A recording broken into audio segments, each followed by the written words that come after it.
Chapitre 1. Le murmure sous le voile du monde. Dans l'intervalle sacré entre un battement de cœur et le suivant, lorsque le bruit du monde se dissout et que seul le souffle du mystère demeure, l'univers ne reste pas silencieux. Il écoute. Comme un vieil homme sage qui attend patiemment dans l'ombre, il observe sans hâte, reconnaît sans jugement, et attend le moment où l'âme atteint son vrai ton, cette note secrète qui l'aligne avec la musique éternelle du cosmos. Ce n'est pas que l'univers vous a nié, c'est que, dans son infinie compassion, il vous préparait. Comme le potier qui ne précipite pas la cuisson de l'argile parce qu'il sait qu'un vase immature se fissure au feu, ainsi chaque retard, chaque obstacle, était une alchimie invisible, une transformation silencieuse dans la fournaise du temps. Pendant des années, le vent vous a porté sur des chemins qui semblaient être des détours, mais qui étaient des cercles parfaits gravés sur la carte sacrée de votre éveil. Chaque retard, une caresse voilée. Chaque non est une redirection divine vers le moment où vous pourrez détenir votre véritable pouvoir sans peur, sans ego, sans vous briser. Ce n'est pas une loi écrite dans la pierre, mais gravée dans votre âme depuis avant votre premier souffle. Une mélodie endormie qui attend le printemps de votre conscience. Car manifester, comme le savaient les anciens, ce n'est pas faire, mais permettre. Il ne s'agit pas d'invoquer, mais de se souvenir. Tout ce que vous avez toujours désiré existe déjà sur un plan plus subtil, attendant que votre esprit mûrisse pour le recevoir sans se perdre dans son éclat. La réalité ne se construit pas à partir du désir, mais à partir de la préparation de l'être. Ce que vous appelez coïncidence, ce que vous voyez comme des signes répétés, les nombres qui croisent votre chemin, les rencontres qui modifient le cours de votre voyage. Tout cela est les pétales d'un langage secret, un alphabet cosmique qui ne peut être lu qu'avec un cœur tranquille. Dans un coin de l'existence où le temps ne dicte pas sa loi, une femme nommée Amaris marchait parmi des arbres anciens, dont les troncs contenaient l'écho des jours d'avant le temps. Alors que d'autres ne voyaient que des feuilles et des racines, elle écoutait les murmures parmi les branches, des voix anciennes qui parlaient de choses oubliées, de sagesse cachée, de pacte avec le ciel, d'une danse invisible qui fait bouger tout. Chaque matin, Amaris s'arrêtait dans une petite plaine où le soleil touchait à peine le sol. Je ne faisais rien là-bas. Je n'ai pas demandé. Je ne m'y attendais pas. C'était juste comme ça. Et dans cet être, le murmure devint plus clair. C'était comme si la terre lui parlait non pas avec des mots, mais avec une présence. Les signes n'ont jamais cessé d'être là, disaient les murmures. Il fallait juste apprendre à voir. Et l'univers parle à travers des cycles et des réflexions. Dans les synchronicités qui se répètent, dans les regards qui se croisent au moment précis, dans les silences qui en disent plus que les discours. La vie est une tapisserie brodée de symboles qui nous invitent à revenir à l'essentiel. Loin, là où l'océan embrasse les falaises avec des lèvres d'écume, un gardien nommé Kailum veillait sur une ancienne tour de lumière. À travers le brouillard et l'obscurité, il a commencé à remarquer des lumières dansant sur les vagues juste avant que les navires n'approchent des zones dangereuses. Au début, il croyait à la fatigue. Alors il a compris. Ces lumières n'étaient pas des hallucinations. C'étaient des avertissements affectueux de l'univers, des lueurs de sagesse qu'il n'a commencé à voir que lorsqu'il a appris à faire confiance à ce qu'il ne pouvait pas expliquer. Tout comme Kailum a sauvé les navires de la ruine en faisant confiance à l'invisible, vous aussi pouvez naviguer dans votre vie guidé par des signes qui ne figurent pas sur les cartes. Les pressentiments, les rêves récurrents, les impulsions qui jaillissent d'un lieu sans nom. Tout cela est un phare silencieux. Mais pour les voir, il ne faut pas plus d'efforts, mais plus de dévouement. Ce n'est pas une coïncidence si tu es toujours là. Si vous souhaitez approfondir encore plus la métaphysique et la spiritualité, le premier lien dans la description vous attend. Jetez-y un œil. Pratique sacrée. L'art d'écouter le silence. Trouvez un coin où le monde ne vous réclame pas. Asseyez-vous sans vous précipiter. Laissez vos épaules se libérer du poids de la journée et votre souffle revenir à lui-même comme une rivière qui retrouve son canal. Fermez les yeux et portez votre attention non pas sur le bruit, mais sur ce qui se trouve en dessous, l'espace entre les pensées. Là où il n'y a ni mots ni jugement, il y a un murmure qui ne vient pas de vous, mais qui vous appartient. C'est le souffle de l'univers qui circule dans vos veines. Ressentez la douce vibration, le courant invisible qui a toujours été là. N'essayez pas de comprendre. Écoute juste. Ressens juste. Restez à cet endroit aussi longtemps que vous en avez besoin. Dans ce silence, votre âme commence à se souvenir du langage du tout. Chapitre 2. Quand l'âme dit oui. Il y a des villages perdus sur la carte du monde, où le temps n'avance pas, mais danse. Là, les heures ne se mesurent pas en minutes, mais en levées de soleil brodées de fils d'or et de silence. Dans l'un de ces villages, où l'aube est enveloppée de bougies et où les horloges ne connaissent que le pouls du cœur, vivait une femme nommée Eliora. Ses mains connaissaient les fils et les aiguilles, le tissage patient et le raccommodage secret. Mais dernièrement, au-delà de son travail, quelque chose lui piquait le moral. Chaque matin, tandis que la lumière vacillante de la bougie caressait le bois usé de sa table, il entendait un murmure différent. Ce n'était pas un bruit. C'était une vibration. Une traction subtile mais constante, comme si un fil invisible l'appelait d'un coin de l'univers, l'invitant à franchir un seuil qu'elle ne pouvait pas encore voir. Cet appel n'était pas unique. Vous l'avez ressenti aussi. Cette agitation sans nom. Ce soupir qui surgit sans raison au milieu de la vie quotidienne. Un mouvement interne, comme si quelque chose en vous savait que vous êtes prêt pour quelque chose de plus, même si votre esprit ne le comprend pas encore. Ce n'est pas du désir, c'est une préparation. L'univers, sage comme le feu qui sait quand faire fondre le métal, ne répond pas aux caprices, mais aux fréquences. C'est un champ vibratoire qui s'aligne non pas avec ce que vous demandez, mais avec ce que vous êtes déjà dans votre état le plus profond. Par conséquent, tout ce que vous désirez ne s'épanouit pas quand vous le souhaitez. Certaines graines doivent attendre que l'âme soit suffisamment mûre pour contenir le fruit sans se briser. Cette maturation ne crie pas. Chuchotez. La véritable disponibilité spirituelle ne se force pas, elle s'acquiert. C'est un point invisible où quelque chose en vous cesse de résister et commence à permettre. C'est comme une fleur qui ne se demande pas quand ses pétales vont s'ouvrir. Elle s'abandonne simplement au soleil quand le moment est venu. Lorsque l'âme dit « oui », l'univers répond sans délai. Non pas avec des feux d'artifice, mais avec des eaux qui coulent sans entrave, avec une lumière qui pénètre sans effort la pièce sombre. Puis des choses se produisent qui semblent aléatoires, mais ce sont des orchestrations sacrées. Une rencontre inattendue. Un livre qui apparaît juste au moment où vous en avez besoin. Un rêve qui vous réveille avec un cœur qui bat la chamade. Dans un autre village, où le fer chante dans les mains des hommes, un forgeron nommé Soren a commencé à rêver de symboles inconnus. Ce n'étaient pas des rêves ordinaires, c'étaient des visions. Nuit après nuit, des motifs complexes lui étaient révélés, gravés comme des tatouages de lumière dans l'obscurité du sommeil.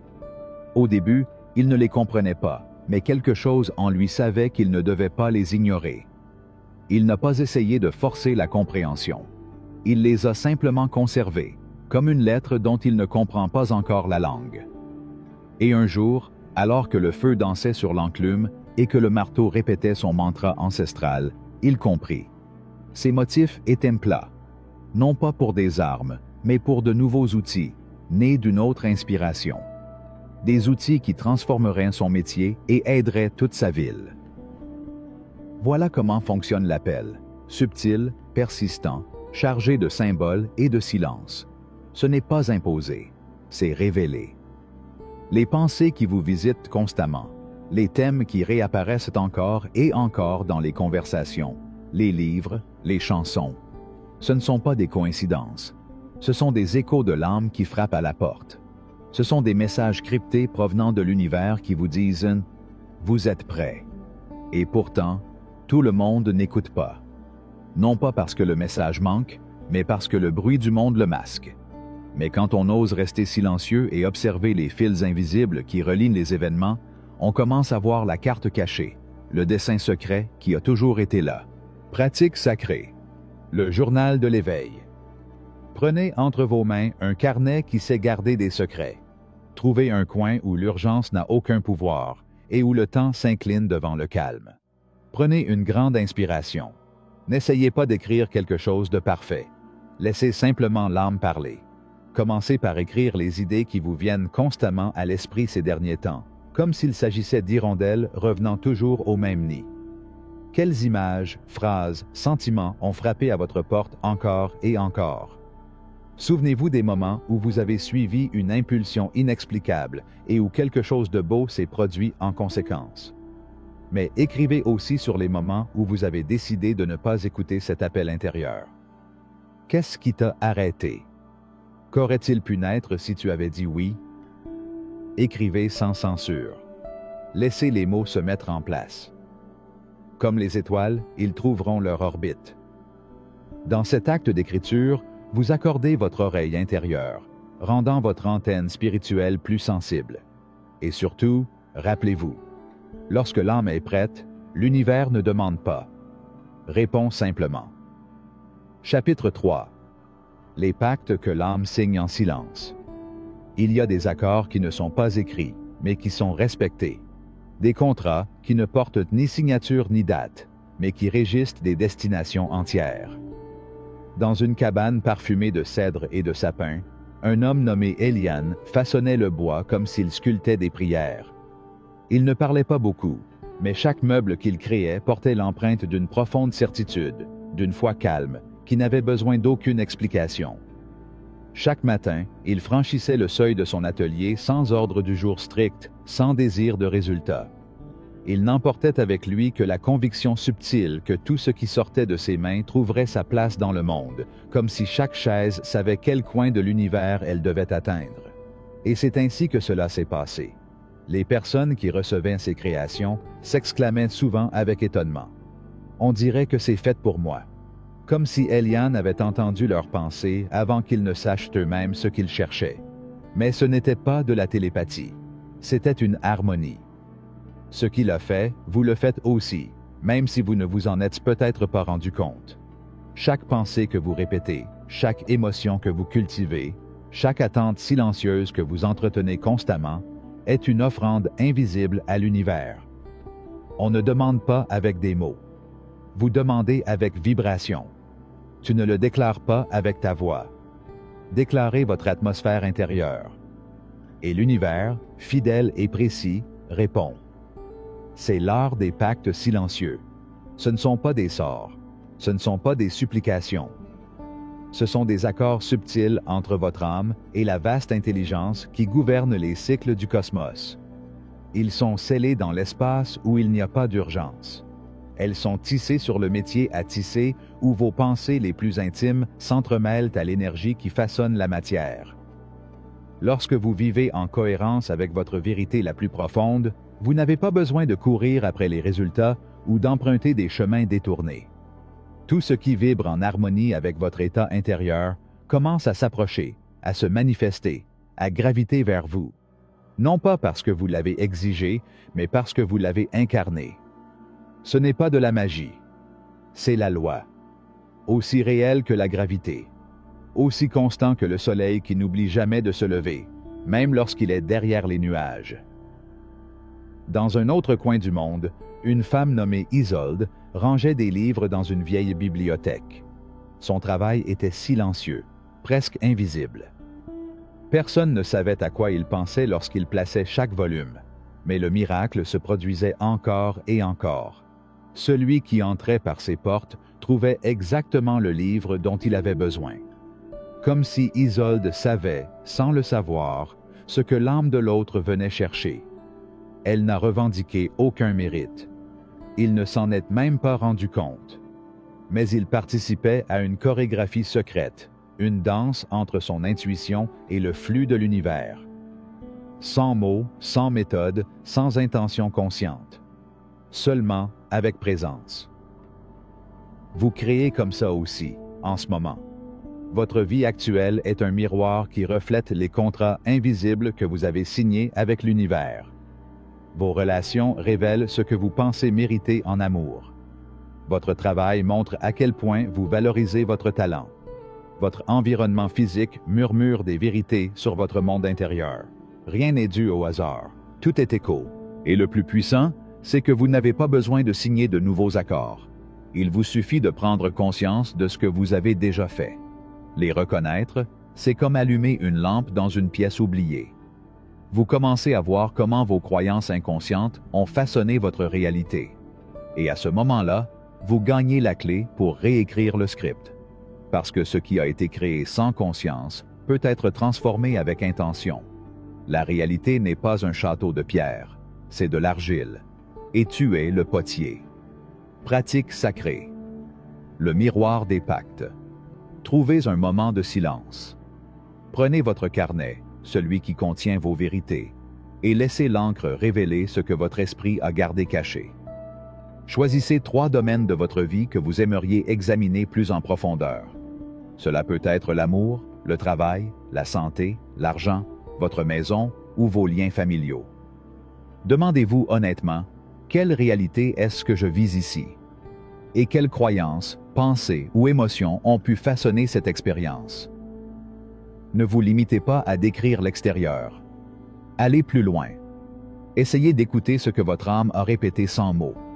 Vous réaliserez peut-être que votre solitude n'est pas un manque d'amour, mais un pacte inconscient avec l'idée que personne ne me voit, ou que votre abondance limitée n'est pas une punition, mais le reflet de la croyance selon laquelle je ne mérite pas de recevoir plus.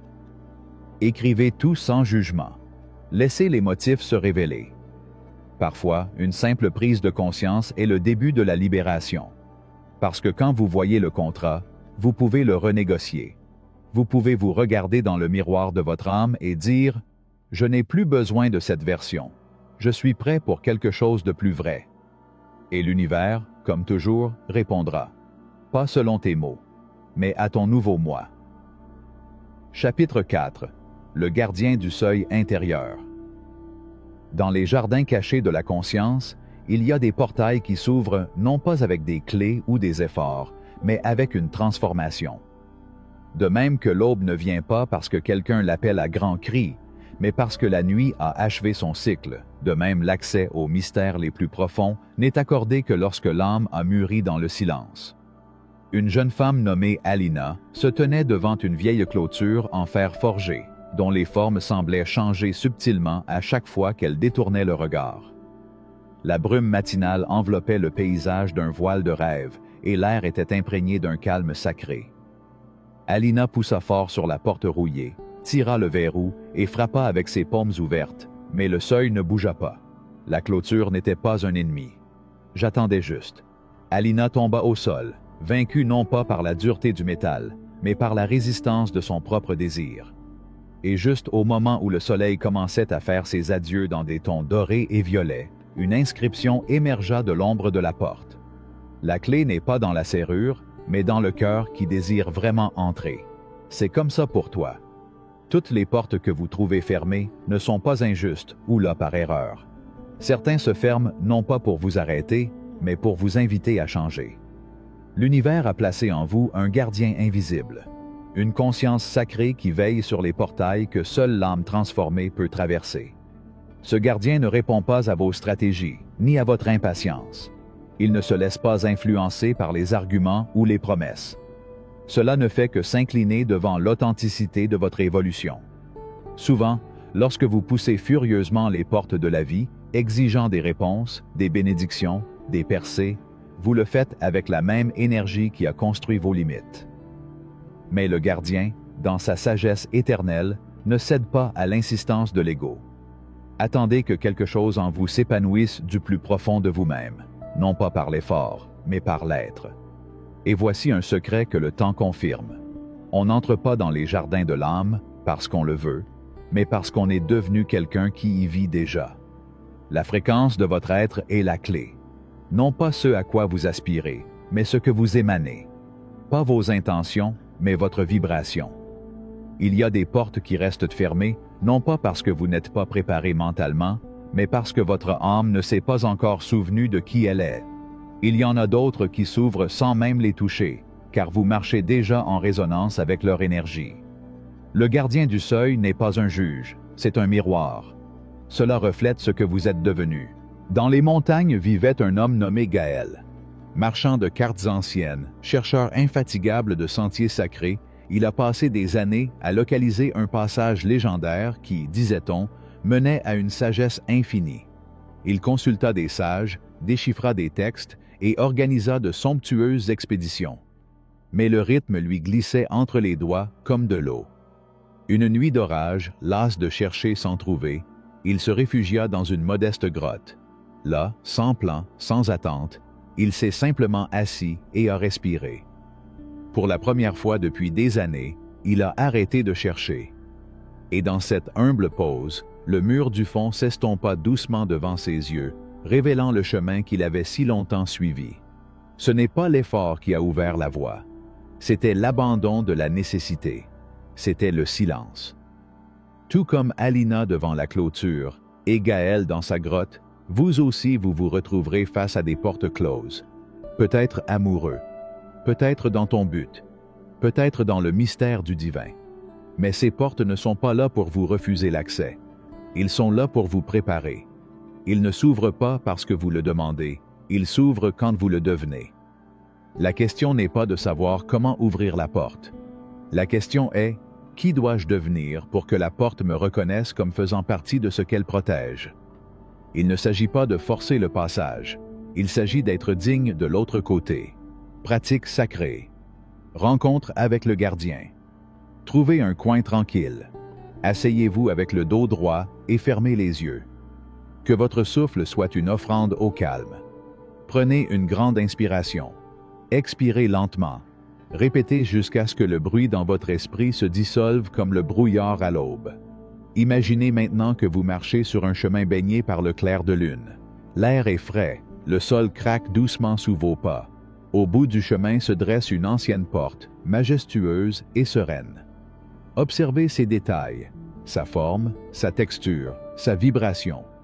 Devant elle se trouve le gardien. Il ne porte pas d'armure. Il n'a pas le visage d'un ennemi. Il est neutre, silencieux, éternel. Il ne parle pas, mais sa présence dit tout. Ne lui demandez pas ce qu'il veut. Demandez-vous, quelle partie de moi n'est pas encore prête à traverser? Quelle croyance, émotion ou identité dois-je abandonner? Quelle version plus authentique de moi-même est en train de naître? Ne cherchez pas la réponse dans la pensée. Laissez-la jaillir du centre de votre être, comme l'eau jaillit d'une source lorsqu'elle n'est pas comprimée. Et s'il n'arrive pas aujourd'hui, il reviendra demain. Le Guardian ne se lasse jamais d'attendre, parce qu'il ne protège pas une porte. Protégez votre droit sacré d'arriver quand vous êtes vraiment prêt. Chapitre 5. Les murmures de l'éveil. Dans un coin où le temps semblait s'être arrêté entre les collines et le murmure des peupliers, vivait une femme aux yeux aussi profonds que des puits anciens. Elle s'appelait Béatrice, et chaque matin elle dessinait des lettres sur le tableau noir d'une humble école, comme si elle écrivait des sorts au lieu de leçons. Mais c'est la nuit que la magie s'est véritablement réveillée. À 11h11, toujours à cette heure précise, ses rêves étaient remplis de ciels étoilés, de vols sans ailes, de destinations sans carte. Il n'avait jamais volé de sa vie, mais dans ses rêves, il était certain de l'avoir fait 1000 fois. Quelque chose en elle s'est ouvert comme une fleur au contact du soleil invisible. Il ne s'agissait pas de visions courantes, mais de messages enveloppés de mystère. Une voix sans parole lui murmura « Tu te souviens de ce que tu as toujours été. » Et tout comme Béatrice, vous aussi êtes touchés par les murmures de l'Éternel. L'univers n'entre pas dans votre vie par des éclairs ou du tonnerre, mais par des répétitions douces, presque timides.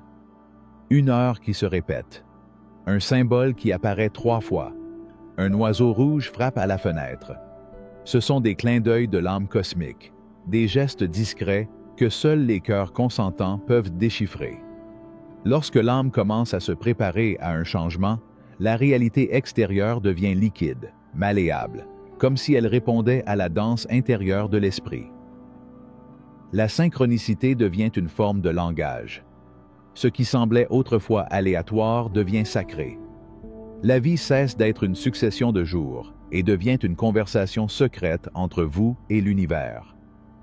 Comme une fleur qui recherche naturellement la lumière du soleil, votre conscience en éveil attire des signaux qui reflètent votre transformation.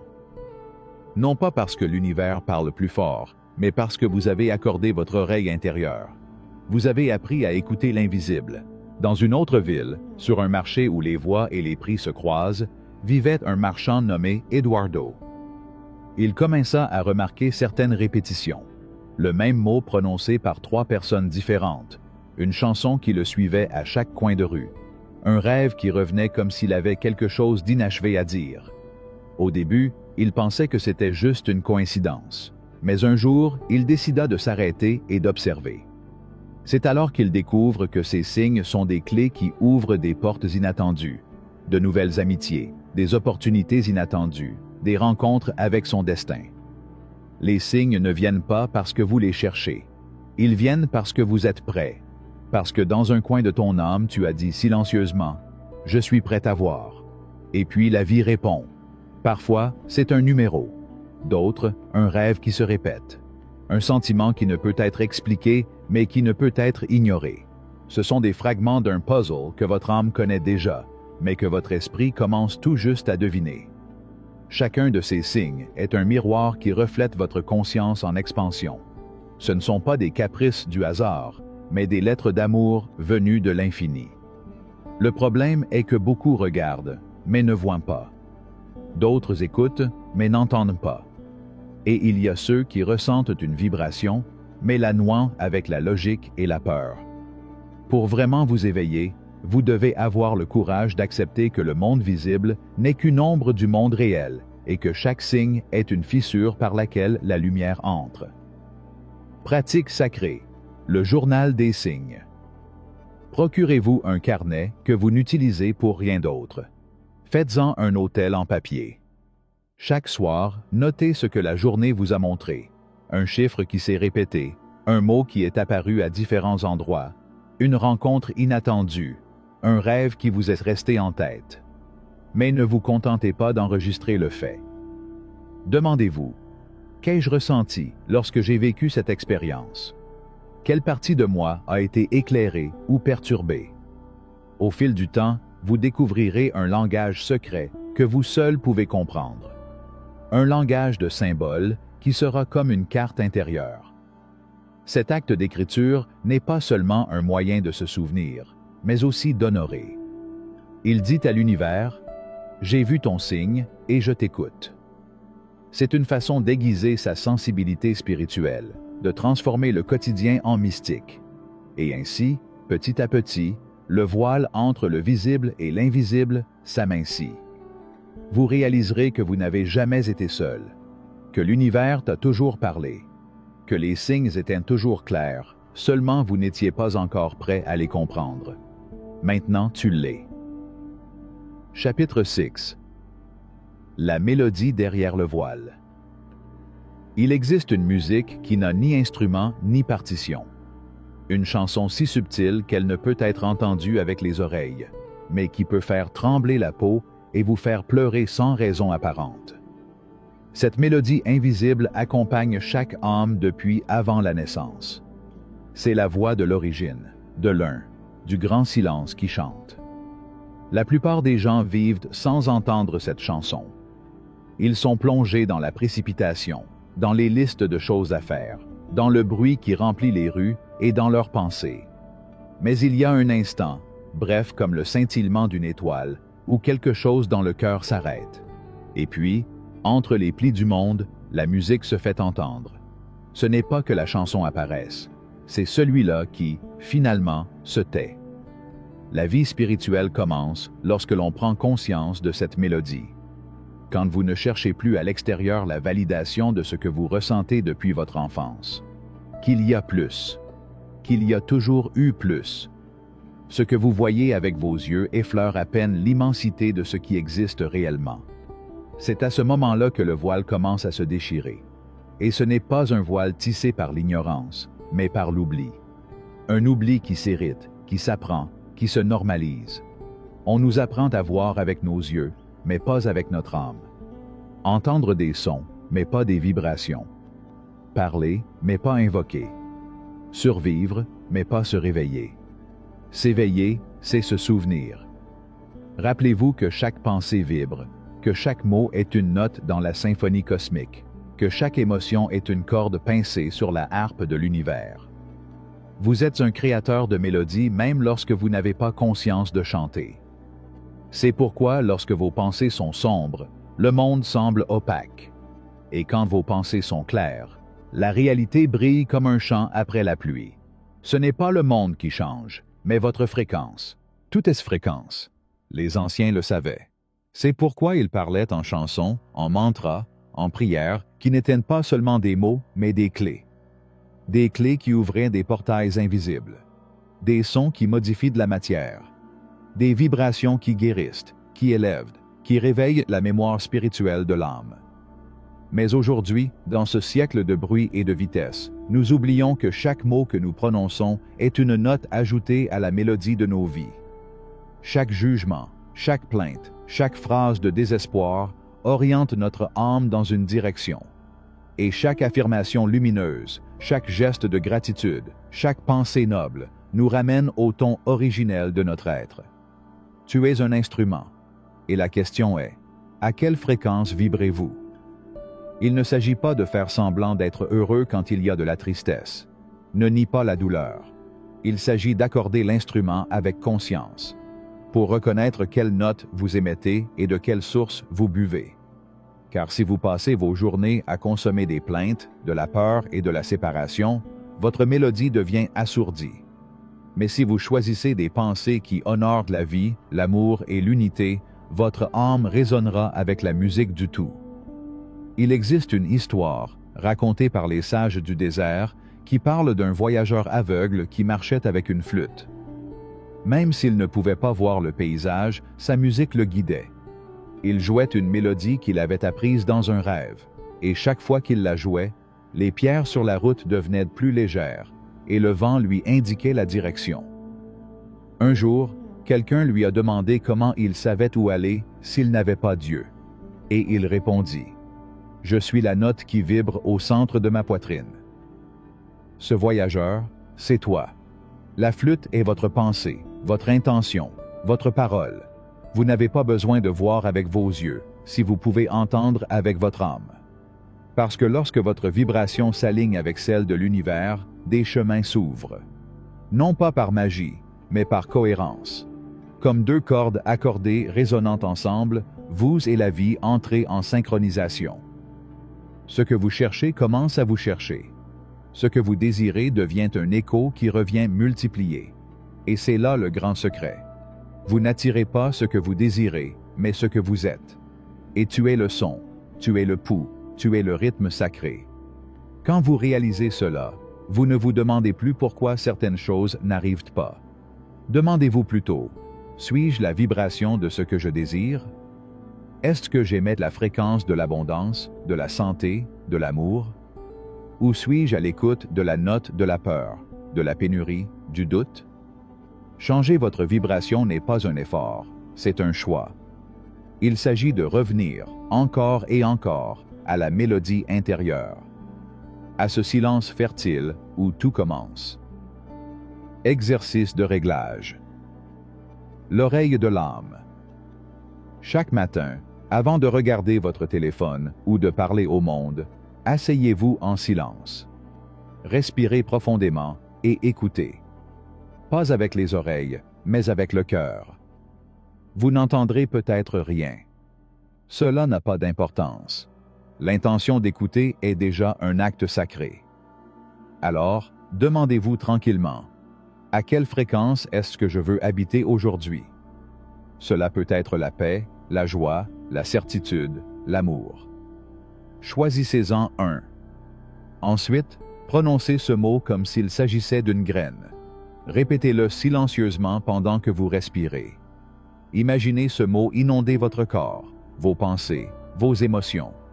Faites-le pendant 3 minutes. Tout au long de la journée, chaque fois que vous vous sentez déconnecté, répétez votre mot. Revenir à la fréquence choisie. N'oubliez pas que vous pouvez être en phase à l'intérieur, même lorsque le monde est désaccordé à l'extérieur. Parce que vous n'êtes pas ici pour répéter la musique des autres. Vous êtes ici pour composer votre propre symphonie.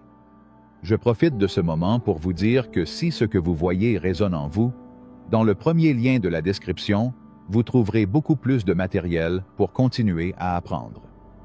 Chapitre 7. La fréquence du Créateur. Tout ce qui existe vibre. Des galaxies aux cellules qui forment vos mains. Tout danse dans une symphonie d'énergie invisible. Certains appellent cette danse le destin, d'autres la science, mais les sages l'appellent la création consciente. Vous n'êtes pas séparés de cette danse. Vous êtes une note dans la mélodie de l'univers, un battement de cœur dans le cœur du tout. Et même si parfois vous vous sentez petit, perdu parmi tant de voies et de chemins, il y a une vérité qui attend silencieusement d'être rappelée. Vous êtes fait de la même substance qui crée les mondes.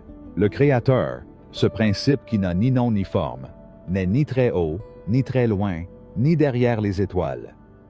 Le Créateur vibre en vous. Non pas en tant qu'invité, mais en tant qu'architecte intérieur de chaque instant que vous vivez. Mais comment reconnaître cette fréquence? Comment accorder l'âme à son pouls originel? La fréquence du Créateur n'est pas imposée. Il ne crie pas. Il n'exige rien. C'est aussi doux qu'une brise qui effleure à peine votre peau, mais elle peut abattre des murs entiers si vous décidez de vous abandonner à son rythme. Cette fréquence se manifeste chaque fois que vous choisissez d'aimer plutôt que d'avoir peur. Chaque fois que vous parlez avec compassion, vous pardonnez inconditionnellement, vous restez dans la foi lorsque tout semble s'effondrer. Ce n'est pas un ton mystique réservé aux éclairés. C'est une vibration accessible à tous ceux qui décident de se rappeler qui ils sont vraiment. Ce souvenir n'est pas penser. Ce souvenir, c'est ressentir. Lorsque vous ressentez de la gratitude pour ce qui n'est pas encore arrivé, vous vibrez comme le Créateur. Lorsque vous visualisez avec foi et non avec anxiété, vous créez comme le Créateur. Lorsque vous faites confiance au rythme invisible de la vie, même si vous ne voyez pas de résultat, vous devenez une extension vivante de ce principe éternel. Vous n'êtes pas ici pour imiter Dieu. Vous êtes ici pour le manifester de l'intérieur. Et cela change tout. Vous n'avez plus besoin de prier le ciel. Vous n'avez plus besoin de demander à partir d'un lieu où vous en avez besoin. Maintenant, vous savez que vous êtes canal, vaisseau et source. Votre esprit est le pinceau. Votre émotion est la couleur. Votre parole est l'action. Et votre foi est le cadre qui soutient le travail. La fréquence du Créateur n'est pas statique. Ce n'est pas une formule. C'est une cohérence entre ce que vous pensez, ce que vous ressentez, ce que vous dites et ce que vous faites. Lorsque ces 4 cordes vibrent en harmonie, votre champ énergétique s'élargit. Vous devenez magnétique. Les opportunités, les idées, les solutions commencent à graviter autour de vous comme des papillons trouvant leurs fleurs. Mais quand il y a incohérence, quand vous pensez à l'abondance mais ressentez de la peur, lorsque vous affirmez l'amour mais agissez par méfiance, la vibration se fragmente, se déforme et s'éteint. Et l'univers, qui est aussi précis qu'un miroir, vous renvoie cette même fragmentation. Le Créateur ne punit pas. Cela reflète simplement.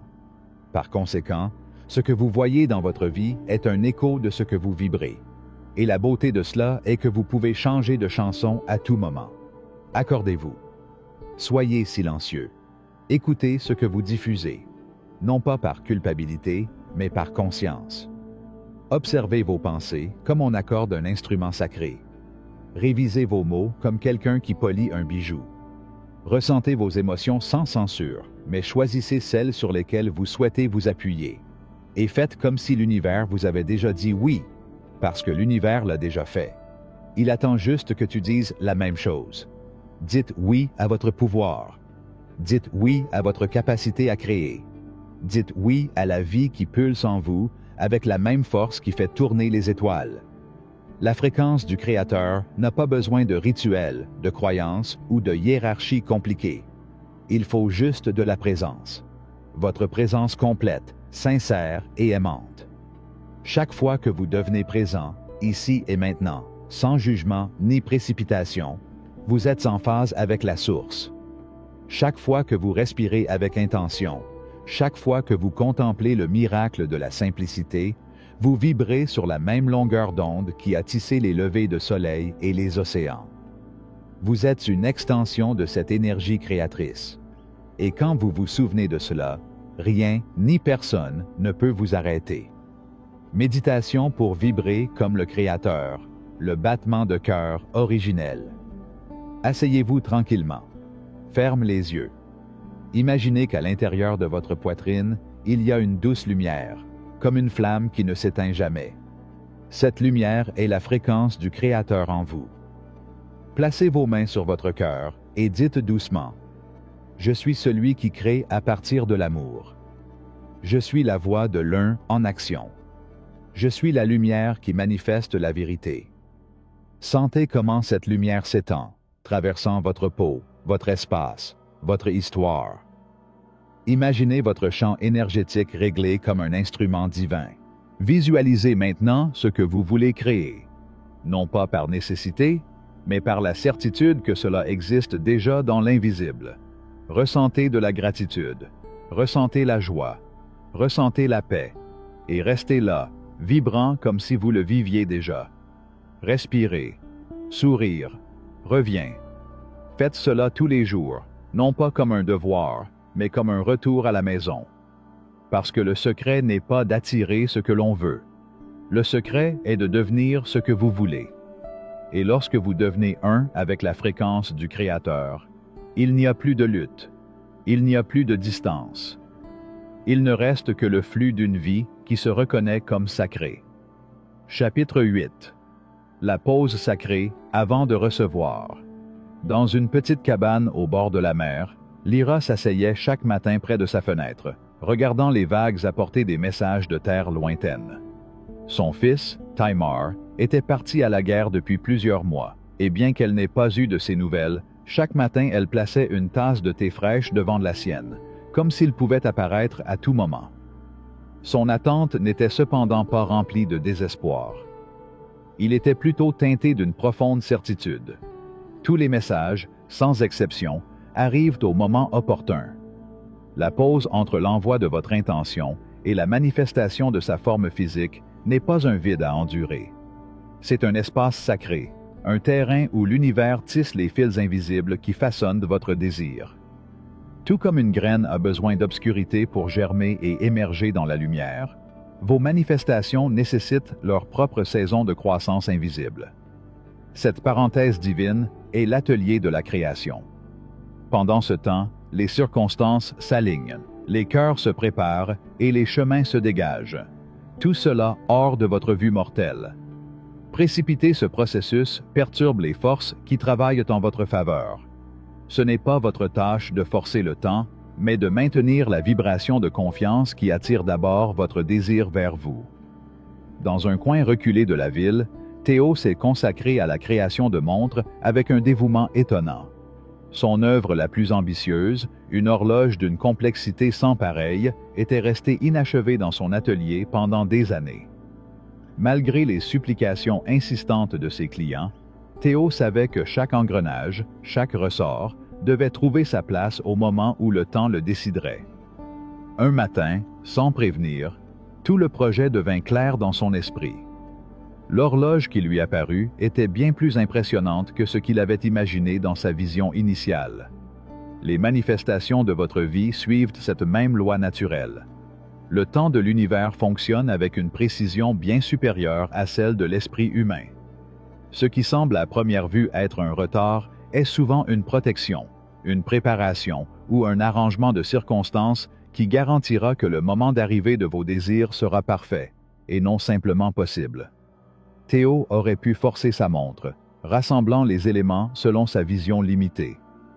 Lyra aurait pu remplir ses journées de lettres anxieuses et de prières désespérées. Cependant, tous deux ont décidé d'honorer la pause sacrée, cet espace où l'orchestration divine opère silencieusement sa magie. Pratique sacrée. Honorer le timing divin. Répétez ce déroulement parfait. Chaque matin, dites ces mots avec la certitude de celui qui comprend la perfection de la loi universelle. J'ai confiance dans le timing divin de ma vie. Chaque retard sert mon plus grand bien. En attendant, je sais que l'univers orchestre d'innombrables détails pour moi. Mon rôle est de maintenir la vibration de la certitude, sachant que mon désir se manifeste exactement au bon moment. Je me libère du besoin de contrôler quand et comment ma manifestation apparaît. Je repose dans une confiance absolue, sachant que le timing divin est infaillible. Répétez cette affirmation chaque fois que l'impatience surgit, permettant à chaque mot de réaligner votre énergie avec le déploiement parfait de la loi universelle. Chapitre 9. Le langage de la préparation. Au plus profond de son atelier, Alaric travaillait nuit après nuit, entouré d'inventions inachevées et de dessins épars. Cependant, ses découvertes les plus importantes ne provenaient pas de son esprit rationnel, mais des murmures qui lui parvenaient dans ses rêves.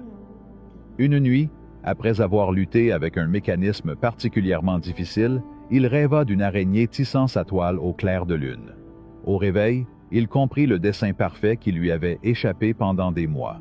Vous vivez dans un univers qui parle constamment, à travers des symboles et des métaphores.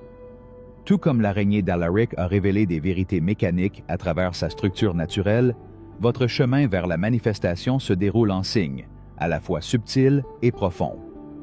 Ces messages n'arrivent pas de manière linéaire, mais selon des schémas que seule une conscience éveillée peut déchiffrer.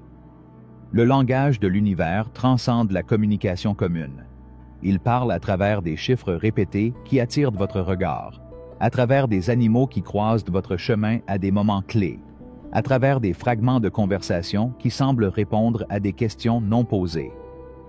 Votre préparation à la manifestation ne se révèle pas par un progrès logique, mais par une tapisserie d'événements synchronisés qui murmurent « Le moment est venu ». Mireya, une artiste d'un village reculé, a découvert cette vérité alors qu'elle préparait sa première exposition. Chaque matin, elle remarquait des papillons se rassemblant à sa fenêtre. D'abord 1, puis 3, puis 7. Dans son jardin, les fleurs fleurissaient hors saison. Un garçon lui a remis un dessin d'étoiles qui correspondait exactement au motif qu'il rêvait de peindre. Plutôt que de considérer ces événements comme de simples coïncidences, Mireya les a reconnus comme une affirmation de l'univers sur son chemin créatif. Ces signes vous entourent aussi, à chaque instant. Le livre qui s'ouvre tout seul à la page que vous aviez besoin de lire. La rencontre fortuite qui transforme votre perspective. Le rêve récurrent qui pointe vers une possibilité inexplorée. Chaque symbole porte avec lui un message créé spécifiquement pour la compréhension de votre âme. Votre tâche n'est pas de trouver des significations là où il n'y en a pas, mais de développer la sensibilité nécessaire pour rechercher la communication divine sous ses diverses formes. Tout comme les papillons de Mireya ont annoncé une transformation, vos propres signes arriveront parfaitement adaptés à votre vocabulaire spirituel. Exercice sacré. Comprendre les signes célestes. Lorsque vous observez chaque signe significatif, enregistrez votre première réponse instinctive. Quelles émotions ou idées émergent lors de la réunion? Considérez comment ces signes se connectent à la direction dans laquelle vous vous dirigez ou aux désirs les plus profonds que vous avez dans votre cœur.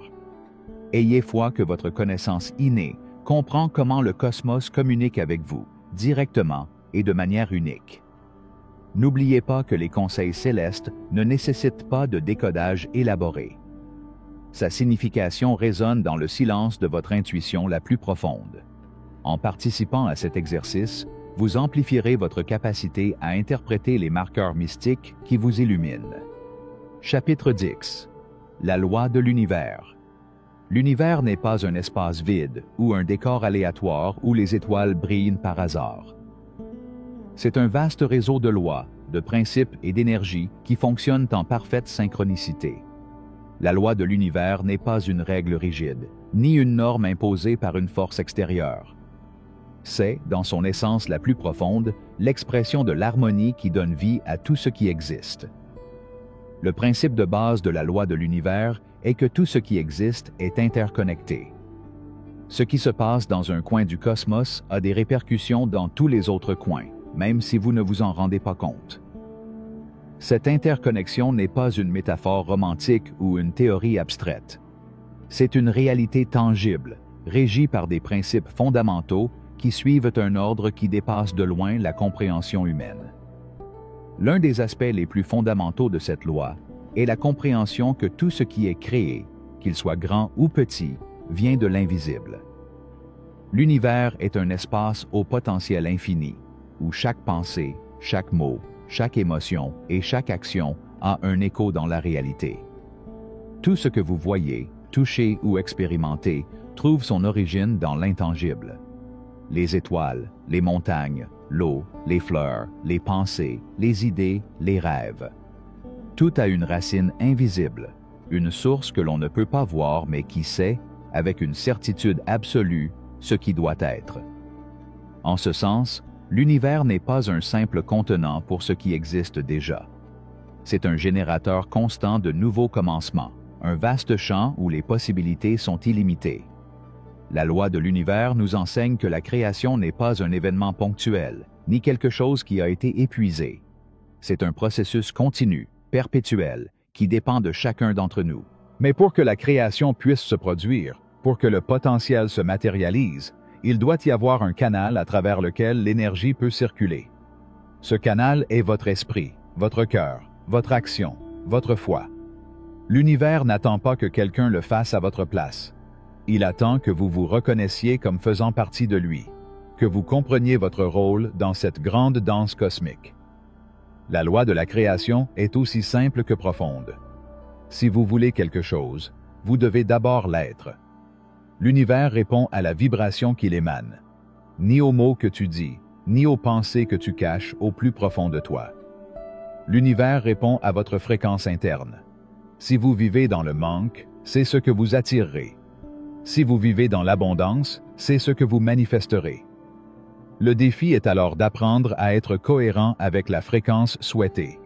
La vibration de l'abondance, par exemple, n'est pas quelque chose que vous devriez attirer à partir d'un lieu de manque.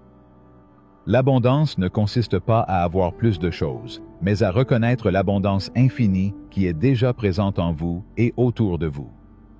L'univers est un miroir exact de ce que vous projetez. Si vous projetez la rareté, le miroir vous renverra davantage de rareté. Si vous projetez de la gratitude et de l'abondance, le miroir reflètera davantage de raisons de vous sentir reconnaissant et abondant. C'est pourquoi beaucoup échouent lorsqu'ils tentent de manifester leurs désirs. Non pas parce que l'univers ne veut pas leur accorder ce qu'ils demandent, mais parce qu'ils ne sont pas alignés avec la fréquence de ce qu'ils recherchent. La loi de l'univers exige que l'esprit, le cœur et les actions soient en harmonie. On ne peut pas exiger quelque chose et en même temps y résister. Vous ne pouvez pas aspirer à la paix et nourrir l'anxiété. On ne peut pas demander de l'amour et garder du ressentiment. La clé pour comprendre la loi de l'univers réside dans le concept d'alignement. Être aligné avec l'univers, c'est être en phase avec votre vraie nature. C'est un état d'abandon et de confiance, un état dans lequel vous savez que tout ce dont vous avez besoin est déjà disponible, attendant simplement que vous le réclamiez. Cet alignement n'est pas quelque chose que vous devriez rechercher à l'extérieur, ni quelque chose que vous devriez gagner par l'effort. L'alignement est un acte de mémoire. Se souvenir de qui vous êtes vraiment. Enregistrez votre connexion avec l'ensemble. N'oubliez pas que l'univers n'est pas contre vous, mais pour vous.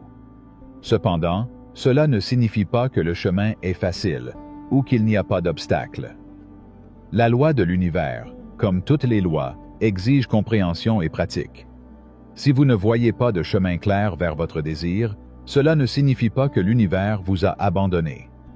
Parfois, les chemins les plus sombres mènent à la lumière la plus brillante. Parfois, les obstacles ne sont pas des blocs, mais des guides qui vous montrent le bon chemin. Il est également important de comprendre que la loi de l'univers répond non seulement à vos pensées conscientes, mais aussi à vos croyances les plus profondes.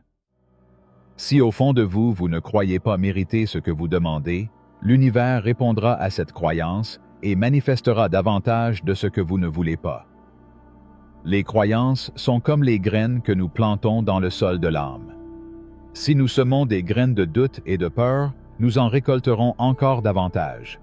Si nous semons des graines de confiance et de foi, la récolte sera paix et abondance. Ce processus de création et de manifestation est continu et n'a pas de fin définitive. Chaque instant est une opportunité de créer, de vous réaligner avec l'univers, de changer votre vibration et, finalement, votre expérience. Chaque respiration est une opportunité de se reconnecter à la source infinie d'énergie qui vous soutient. La loi de l'univers ne s'applique donc pas seulement aux grands désirs, aux manifestations de richesse ou de succès. Cela s'applique également aux petits moments, aux décisions quotidiennes, à la façon dont vous choisissez de voir le monde. Avez-vous un monde plein de possibilités ou un monde plein de limitations? Voyez-vous un univers qui conspire en votre faveur ou un univers qui vous met constamment au défi? N'oubliez pas que l'univers est le reflet de vous-même. Si vous voulez changer votre réalité, commencez par changer ce qui est en vous. Changez vos pensées, changez vos émotions, changez vos croyances. Et lorsque vous parviendrez à ce changement interne, l'univers commencera à réagir d'une manière que vous n'auriez même pas pu imaginer. Parce que la loi de l'univers, dans son essence, n'est rien d'autre que la loi de la création, la loi de ce que vous choisissez d'être et de vivre. Et au final, il n'y a pas de plus grand pouvoir que celui de créer sa propre réalité. Chapitre 11. La porte intérieure. Il y a une porte en chacun de nous. C'est une porte secrète, cachée au plus profond de notre être, qui attend d'être découverte. Ce n'est pas une porte que vous voyez dans le monde physique. Il n'est pas fait de bois ou de fer. C'est une porte intérieure, qui ne s'ouvre que lorsque l'âme est prête à la franchir. Cette porte n'est pas un portail vers un endroit lointain, ni une échappatoire à la réalité. C'est une porte qui mène au cœur même de l'univers, à la compréhension profonde de notre vraie nature. C'est la porte qui relie l'être humain au divin, l'ego à l'âme, la fin à l'infini. Beaucoup vivent leur vie sans savoir que cette porte existe. Ils sont occupés à la surface de la vie, aux tâches quotidiennes, aux soucis de la vie quotidienne, et ils ne s'arrêtent jamais pour écouter le murmure de l'âme qui les invite à franchir le seuil de la porte intérieure. Ils sont tellement concentrés sur l'extérieur, sur ce qu'ils peuvent voir et toucher, qu'ils ignorent ce qui se cache derrière le rideau du visible. Cependant, la porte est là, toujours présente, attendant que vous la remarquiez. Et même si vous pouvez l'ignorer pendant un moment, il n'arrêtera pas de vous appeler. Parfois, dans le silence de la nuit, vous ressentez une sensation étrange, comme si quelque chose en vous cherchait une issue. C'est l'écho de la porte intérieure qui vous appelle. Pour ouvrir cette porte, vous n'avez besoin d'aucune physique, ni de connaissances particulières. Ce n'est pas quelque chose qui peut être obtenu par l'esprit rationnel, ni acquis à partir d'un livre ou d'une conférence. La clé pour ouvrir cette porte est la conscience. La conscience qu'il y a quelque chose au-delà de ce que vous voyez. La conscience que vous êtes plus que votre corps, plus que vos pensées, plus que vos émotions. La porte intérieure s'ouvre lorsque vous arrêtez de chercher des réponses à l'extérieur et commencez à les chercher à l'intérieur. Au lieu de trouver le bonheur dans les choses matérielles, les réalisations extérieures ou de rechercher la validation des autres, vous commencez à le chercher au plus profond de votre être. Au lieu de rechercher la paix dans l'absence de conflit, vous commencez à la trouver dans le calme de votre âme, dans l'endroit où tout est calme, peu importe ce qui se passe autour de vous.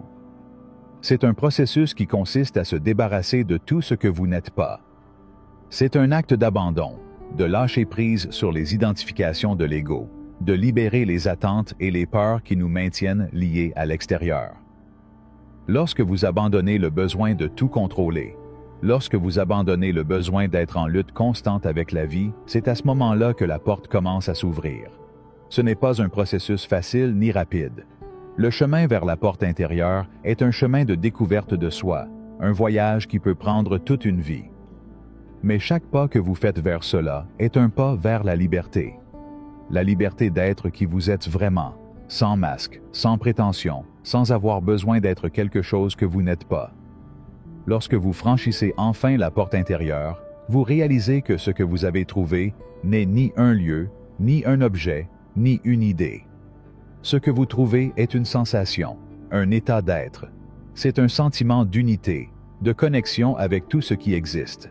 C'est le sentiment de savoir que vous n'êtes pas séparé de l'univers, que vous êtes une expression du même amour, de la même conscience et de la même énergie qui fait bouger les étoiles. À ce moment-là, toutes les questions que vous avez toujours eues sur le but de la vie se dissipent. Vous n'avez plus besoin de chercher des réponses, car vous les avez trouvées en vous-même. Vous savez qu'il ne vous manque rien, car tout ce dont vous avez besoin est déjà là, au centre de votre être. La vie n'est pas quelque chose qui se passe à l'extérieur de vous, mais quelque chose qui est vécu à l'intérieur de vous.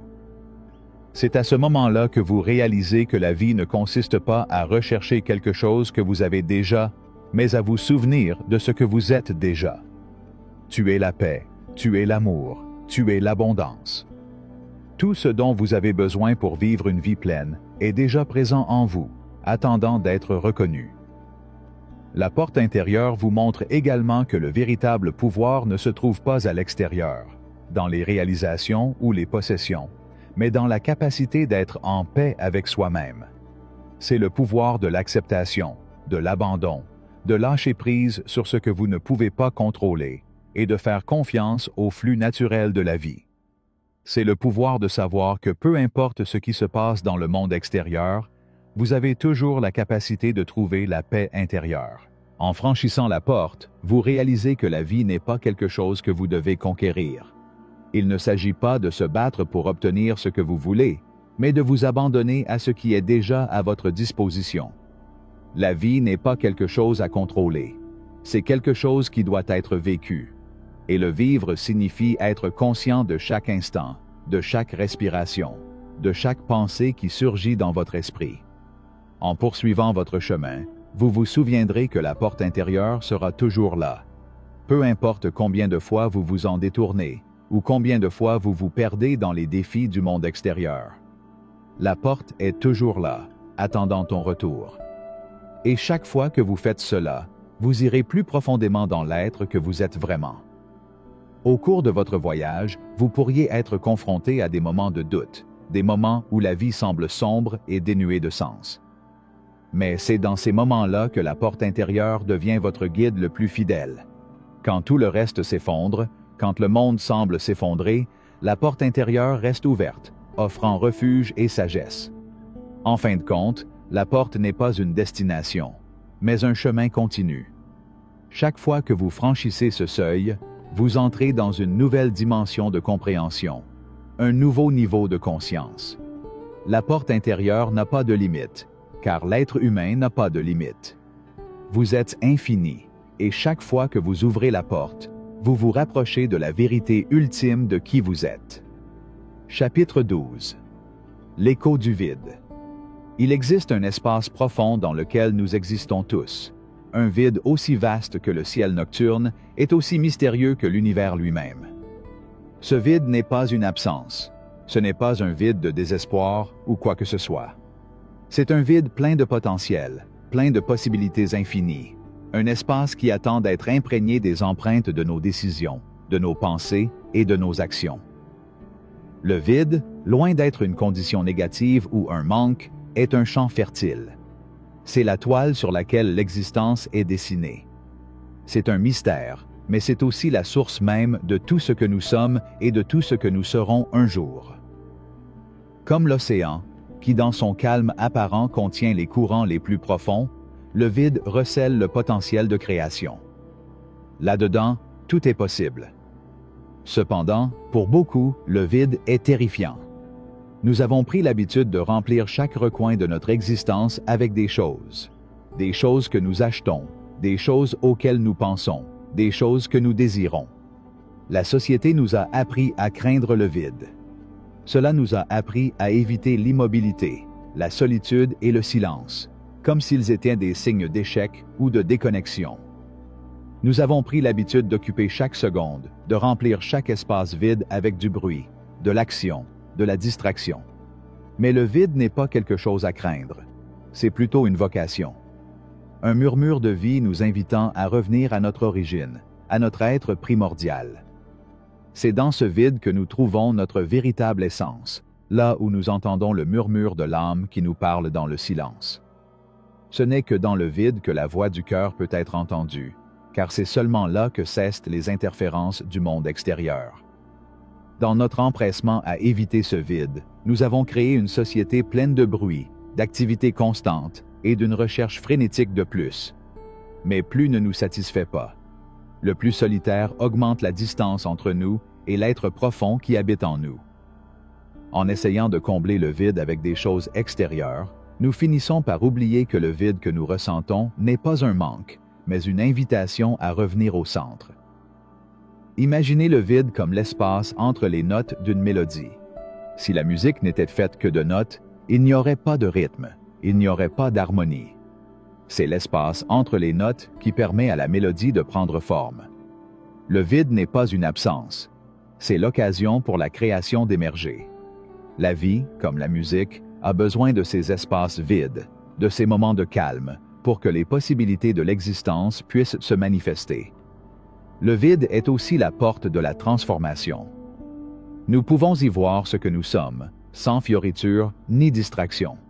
Lorsque nous laissons le vide nous envelopper, nous nous retrouvons face à notre vérité la plus profonde.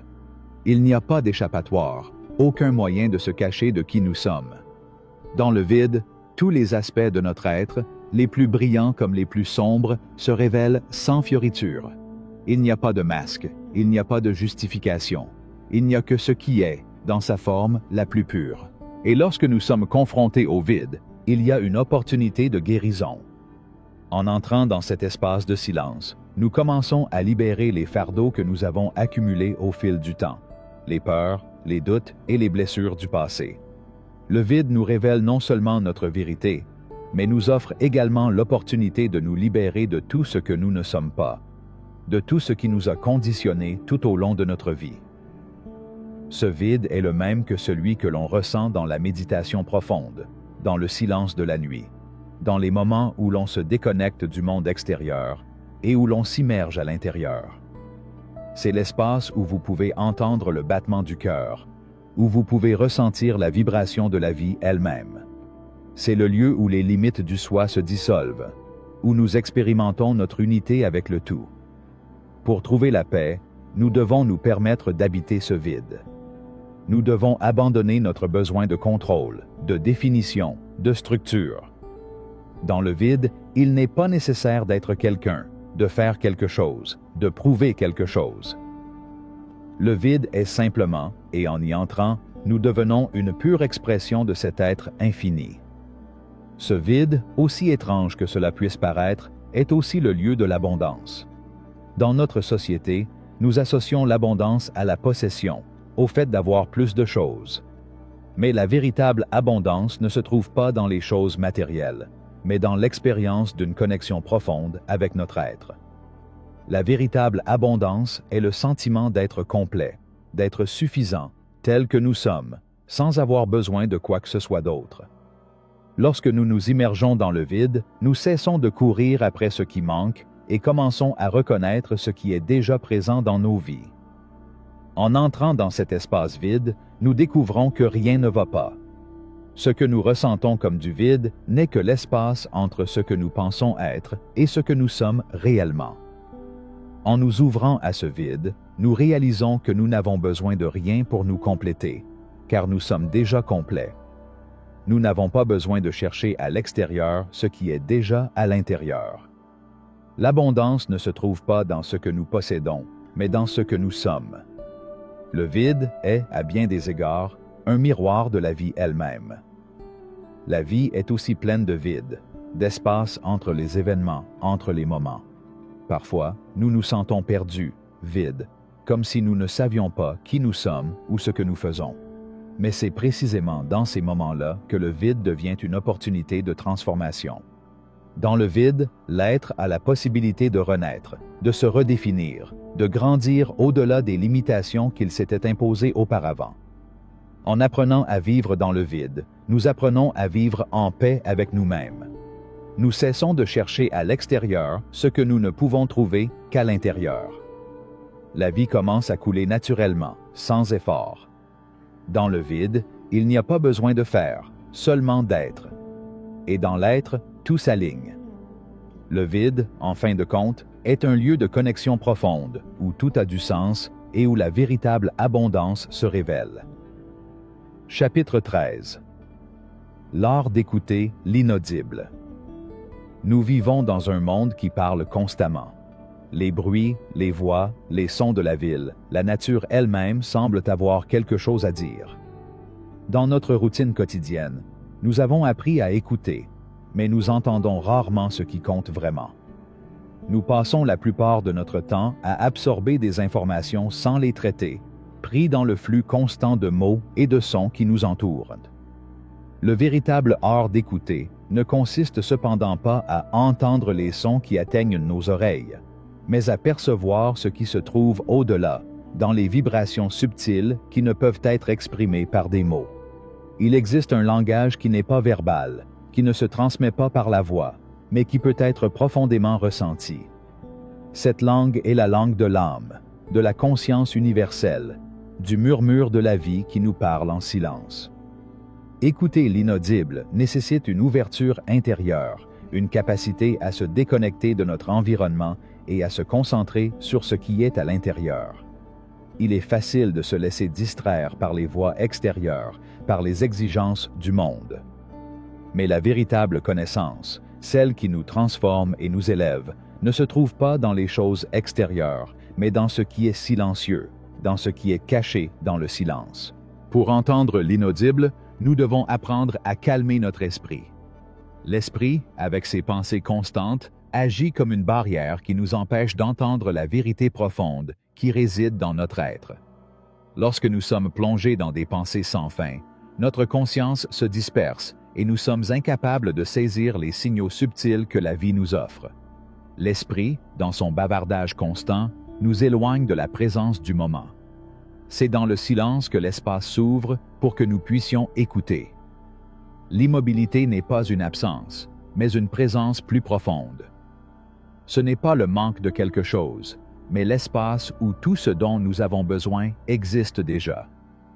Dans le silence de l'esprit, l'âme parle, et c'est seulement lorsque nous permettons à l'esprit de se calmer que nous pouvons entendre ses murmures. Ces murmures sont doux et souvent imperceptibles à l'œil habitué au bruit du monde. Mais c'est en eux que nous trouvons les réponses que nous cherchons. Écouter l'inaudible, c'est aussi écouter la nature de l'être. Chaque instant, chaque respiration, chaque battement de cœur porte en lui de la sagesse. Chaque partie de nous est connectée au tout, et la vie s'exprime à travers nous à chaque instant.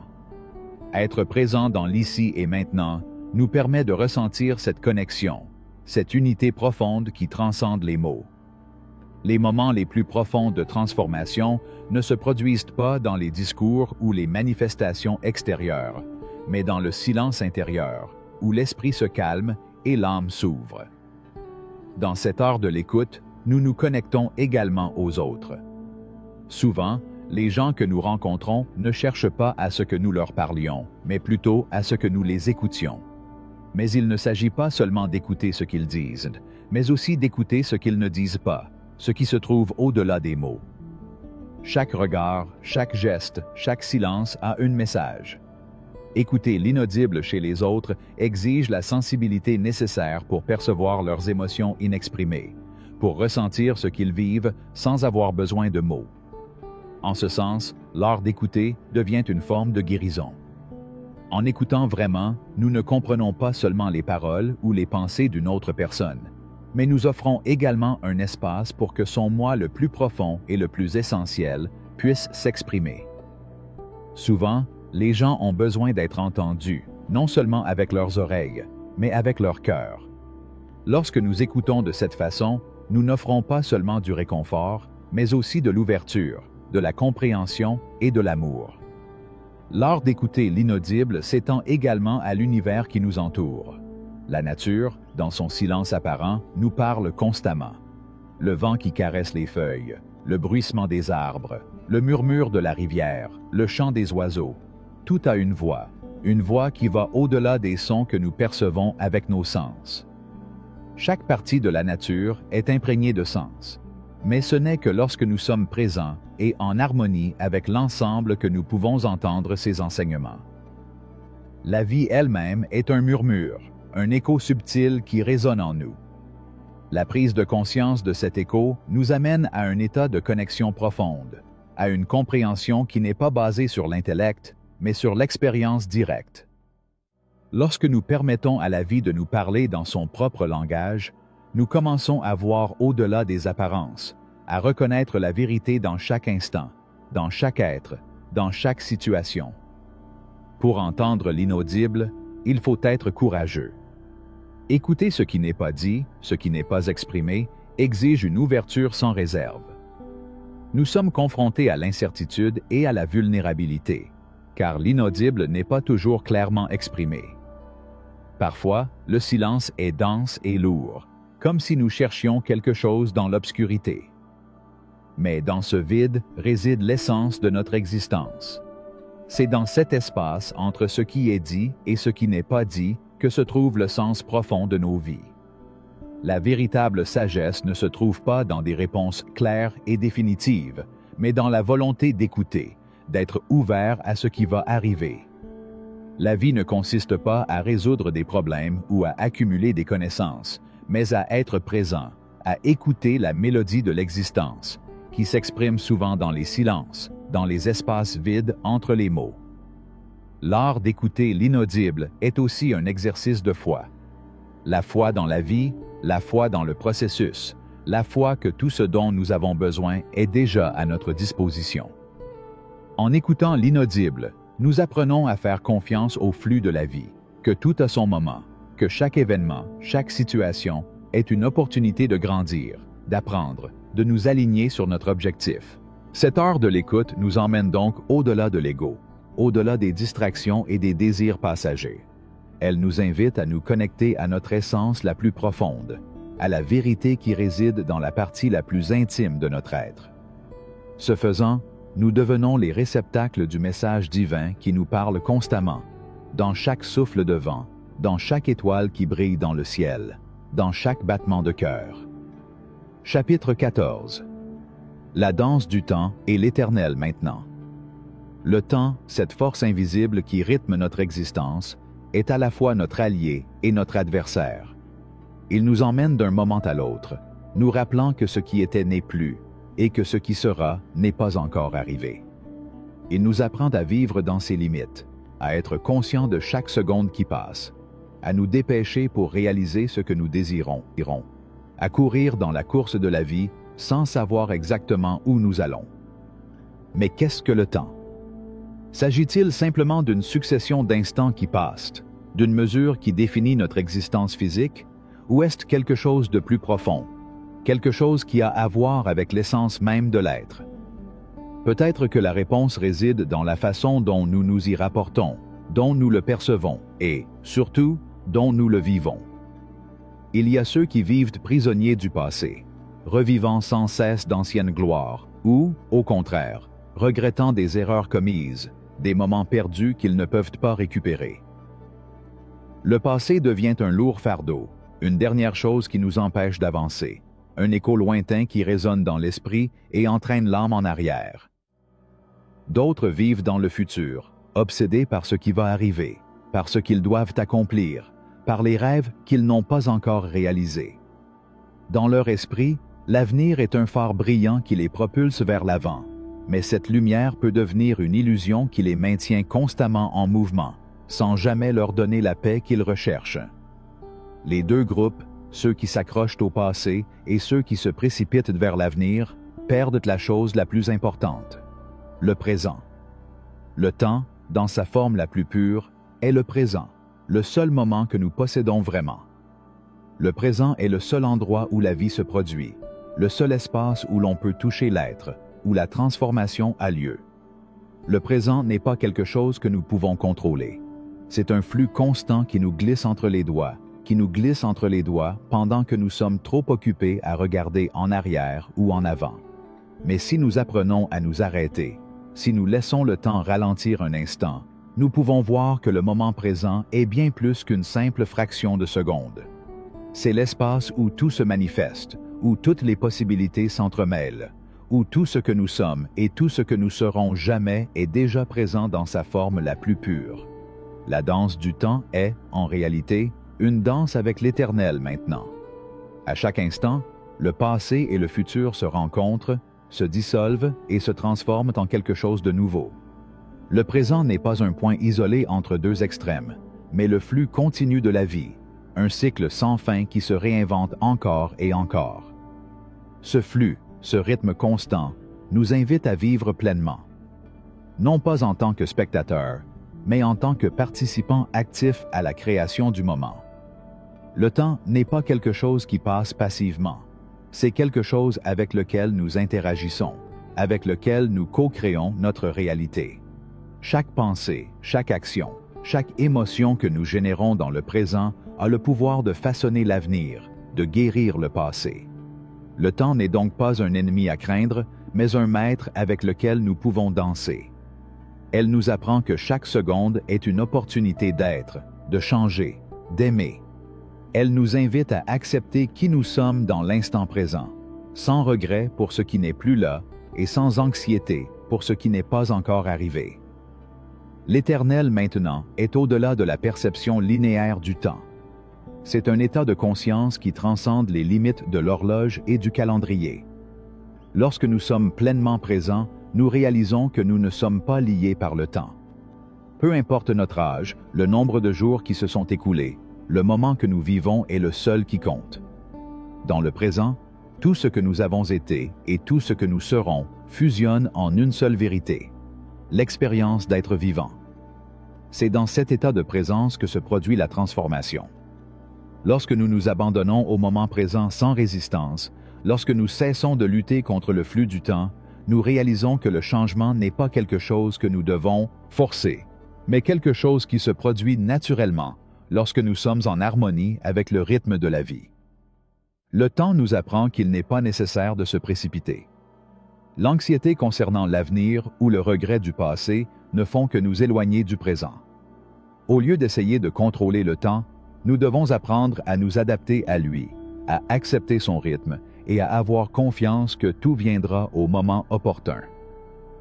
La danse du temps nous rappelle également que, même si la vie est éphémère, chaque instant a une valeur infinie. Chaque expérience, aussi petite soit-elle, est unique et précieuse. Elle nous invite à savourer chaque instant, à être profondément présents dans ce que nous faisons, à laisser le temps s'étendre dans notre conscience. Ce changement de perspective nous permet de vivre sans hâte, sans stress, sans le poids de l'attente. Cela nous libère du poids des attentes et nous permet de profiter de ce qui est, sans avoir à chercher constamment quelque chose de plus. Dans cet espace de paix et d'acceptation, le temps cesse d'être un fardeau et devient un allié. Ainsi, la véritable sagesse du temps est de comprendre que le présent est tout ce que nous avons.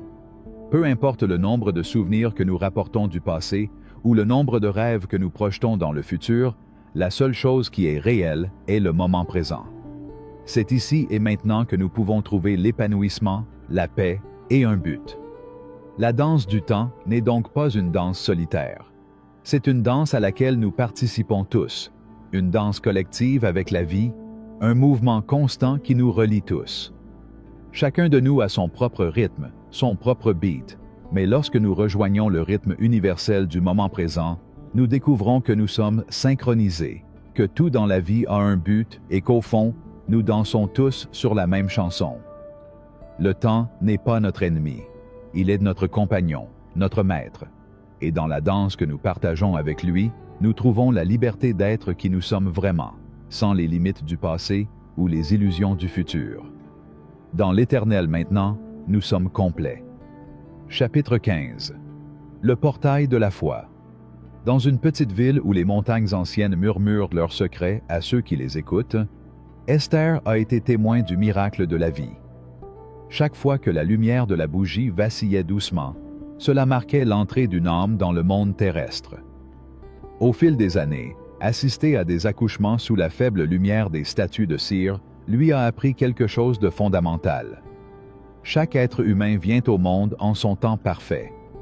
Il n'y a aucune précipitation dans son arrivée, ni aucun retard dans son objectif. Chaque vie a sa propre horloge cosmique, et c'est l'univers qui marque le bon moment. Lorsque des complications survenaient, Esther fermait les yeux et s'abandonnait humblement à une force invisible qui guidait ses mains. Une connaissance au-delà du terrestre, au-delà du visible, semblait habiter son être. Sans se demander d'où cela venait, elle avait confiance. Elle savait que l'inconnu l'accompagnait dans son voyage, et lorsque son esprit s'est calmé, quelque chose de divin a pris le contrôle de son être. Ce qu'Esther a compris au cours de ses années de service était simple, mais profond. La foi ne consiste pas simplement à croire en ce que nous ne pouvons pas voir, mais à reconnaître que les royaumes invisibles ont un pouvoir qui transcende la réalité que nous connaissons. La foi est la capacité de voir au-delà de la surface, de comprendre que les forces qui façonnent la vie ne sont pas toujours tangibles, mais elles sont toujours présentes. Lorsque vous vous trouvez à la croisée des chemins entre ce qui est connu et ce qui reste à révéler, la foi est le pont qui vous mène vers de nouvelles possibilités. C'est le pas sans voir le bout du chemin, mais avec la certitude que le chemin s'ouvre à chaque pas que vous faites. L'univers, avec son ordre mystérieux, fonctionne selon des lois parfaites. Bien qu'elles paraissent souvent incompréhensibles aux yeux humains, tout comme Esther savait quand attendre et quand agir, vous aussi portez cette sagesse innée dans votre âme. L'âme humaine porte en son essence une boussole interne, capable de nous guider lorsque nous nous abandonnons au flux de l'invisible. Milton, un homme pris au piège dans une nuit sans lune, a compris cette vérité dans un endroit lointain, où le danger se cachait à chaque tournant. Coupé de son unité, au cœur du territoire ennemi, il se retrouve à la merci de l'inconnu. Au lieu de s'accrocher à des cartes ou à des stratégies, Milton s'est abandonné à la connaissance inexplicable qui était née en lui, une certitude silencieuse qui le guidait. Sans savoir comment, chaque pas le conduisait en sécurité, et chaque action était le reflet de cette foi profonde. Son âme connaissait déjà le chemin, et en faisant pleinement confiance à cette connaissance intérieure, il a surmonté les dangers et est revenu vivant. De la même manière, vous êtes appelé à faire confiance à l'invisible. Votre voyage de manifestation exige cette même confiance absolue. Le chemin n'est peut-être pas visible à vos yeux physiques, mais votre âme connaît le chemin. La clé est de laisser tomber le besoin de validation externe et de s'abandonner à ce qui dépasse la compréhension humaine. Ces moments où vous sentiez, sans savoir comment vous le saviez, que quelque chose devait arriver d'une manière ou d'une autre, c'étaient les traces de votre âme connectée à l'intelligence universelle. Cette intuition, ce murmure intérieur, vous parle constamment. Il faut juste apprendre à écouter. Pratique sacrée. Le portail de la lumière. Trouvez un endroit calme, loin des distractions du monde. Asseyez-vous confortablement, fermez les yeux et laissez votre respiration devenir profonde et douce. En inspirant, sentez votre être se remplir de vie. En expirant, laissez tomber tout ce qui ne vous sert pas. Maintenant, visualisez devant vous un portail, une porte faite de lumière pure, brillante et rayonnante. C'est une lumière qui transcende tout ce qui est connu, une lumière qui nous invite à entrer. Ce portail représente votre prochain niveau de préparation spirituelle. Ressentez l'énergie qui en émane. Permettez-vous d'observer sans jugement ce qui se passe en vous lorsque vous faites face à ce seuil. Vous avez peur? Incertitude? Reconnaissez-le, mais ne le laissez pas vous arrêter. Vous savez que c'est le moment parfait. Lorsque vous vous sentez prêt, avec une pleine confiance en vous-même, faites un pas vers ce portail. En le traversant, laissez la lumière vous envelopper complètement, vous transformant, vous purifiant, vous montrant la plus haute version de vous-même. Restez là quelques instants, permettant à cette nouvelle énergie de s'intégrer dans votre être. Laissez cette lumière révéler une version de vous-même dont vous ne saviez pas l'existence. Vous savez que ce portail est toujours disponible pour vous. Vous pouvez y accéder à tout moment. Avant de continuer, je vous rappelle que vous avez plus de ressources sur la métaphysique et la spiritualité dans le premier lien dans la description. Nous continuons. Chapitre 16. La danse sacrée de la création. Au cœur d'un petit atelier, où les fils colorés dansent au rythme des mains habiles de celles qui savent voir au-delà de l'apparent, Marjorie a travaillé sur une pièce née de l'inspiration la plus profonde. Son atelier était rempli de fils de toutes les nuances. Certains brillaient au soleil, d'autres se perdaient dans l'ombre, mais tous avaient un but, une histoire à raconter. Devant elle, la toile vierge attendait patiemment, prête à être tissée avec la sagesse que seuls un esprit et un cœur ouvert peuvent offrir. Chaque jour, Marjorie tricotait non seulement avec ses mains, mais avec son âme. Le design n'est pas né de son esprit conscient, mais d'un endroit plus profond, un endroit où les rêves et les réalités s'entremêlent, où l'imagination coule sans limite. Son travail n'était pas seulement physique, mais une danse sacrée entre elle et l'univers, entre la matière et l'esprit. Les fils, d'abord désordonnés et informes, s'entrelacent sous son toucher, créant une œuvre qu'elle-même ne pouvait pas entièrement prévoir. Il savait que chaque couleur, chaque texture et chaque forme étaient guidées par une intelligence supérieure, une sagesse ancienne qui traversait son être. Bien que la vision complète de ce qu'il créait soit hors de portée de son esprit conscient, son cœur faisait confiance au processus. Je savais que chaque point, chaque mouvement rapprochait la révélation d'une image complète, même si l'ensemble était encore enveloppé de mystère. C'est la danse de la création. Un processus qui n'a pas besoin d'être pleinement compris pour être vécu. L'univers n'a pas besoin que nous comprenions chaque étape pour que la magie se produise. Les forces invisibles à l'œuvre dans la création ne dépendent pas de notre compréhension, mais de notre capacité à nous abandonner au courant, de notre volonté d'être les instruments de quelque chose de plus grand que nous-mêmes. Tout comme le tissu de Marjorie commence comme un simple faisceau de fils, nos désirs naissent également de l'invisible. À l'origine, nos intentions ne sont que des fragments, de petits murmures de l'âme qui ne sont pas encore formés, mais qui contiennent en eux le germe d'une création plus grande. Comme une graine enfouie dans le sol, nos désirs doivent être plantés dans le sol fertile de la foi et de la patience. Nous ne pouvons pas les déterrer constamment pour voir s'ils ont commencé à pousser. Le processus de manifestation est similaire à la création d'une œuvre d'art. Il nécessite du temps, de la confiance et un flux constant avec ce que nous ne pouvons pas voir, mais que nous savons être là. L'univers, tel un architecte parfait, dessine les plans de nos vies avec une précision qui dépasse notre compréhension. Les éléments s'assemblent, les pièces se mettent en place, même si nous ne pouvons souvent pas voir le motif dans son intégralité. Le travail des forces cosmiques est continu, toujours en mouvement, toujours en construction sans repos. Chaque désir, chaque pensée semée, met en mouvement une machine divine qui fonctionne au-delà de ce que nos sens peuvent percevoir.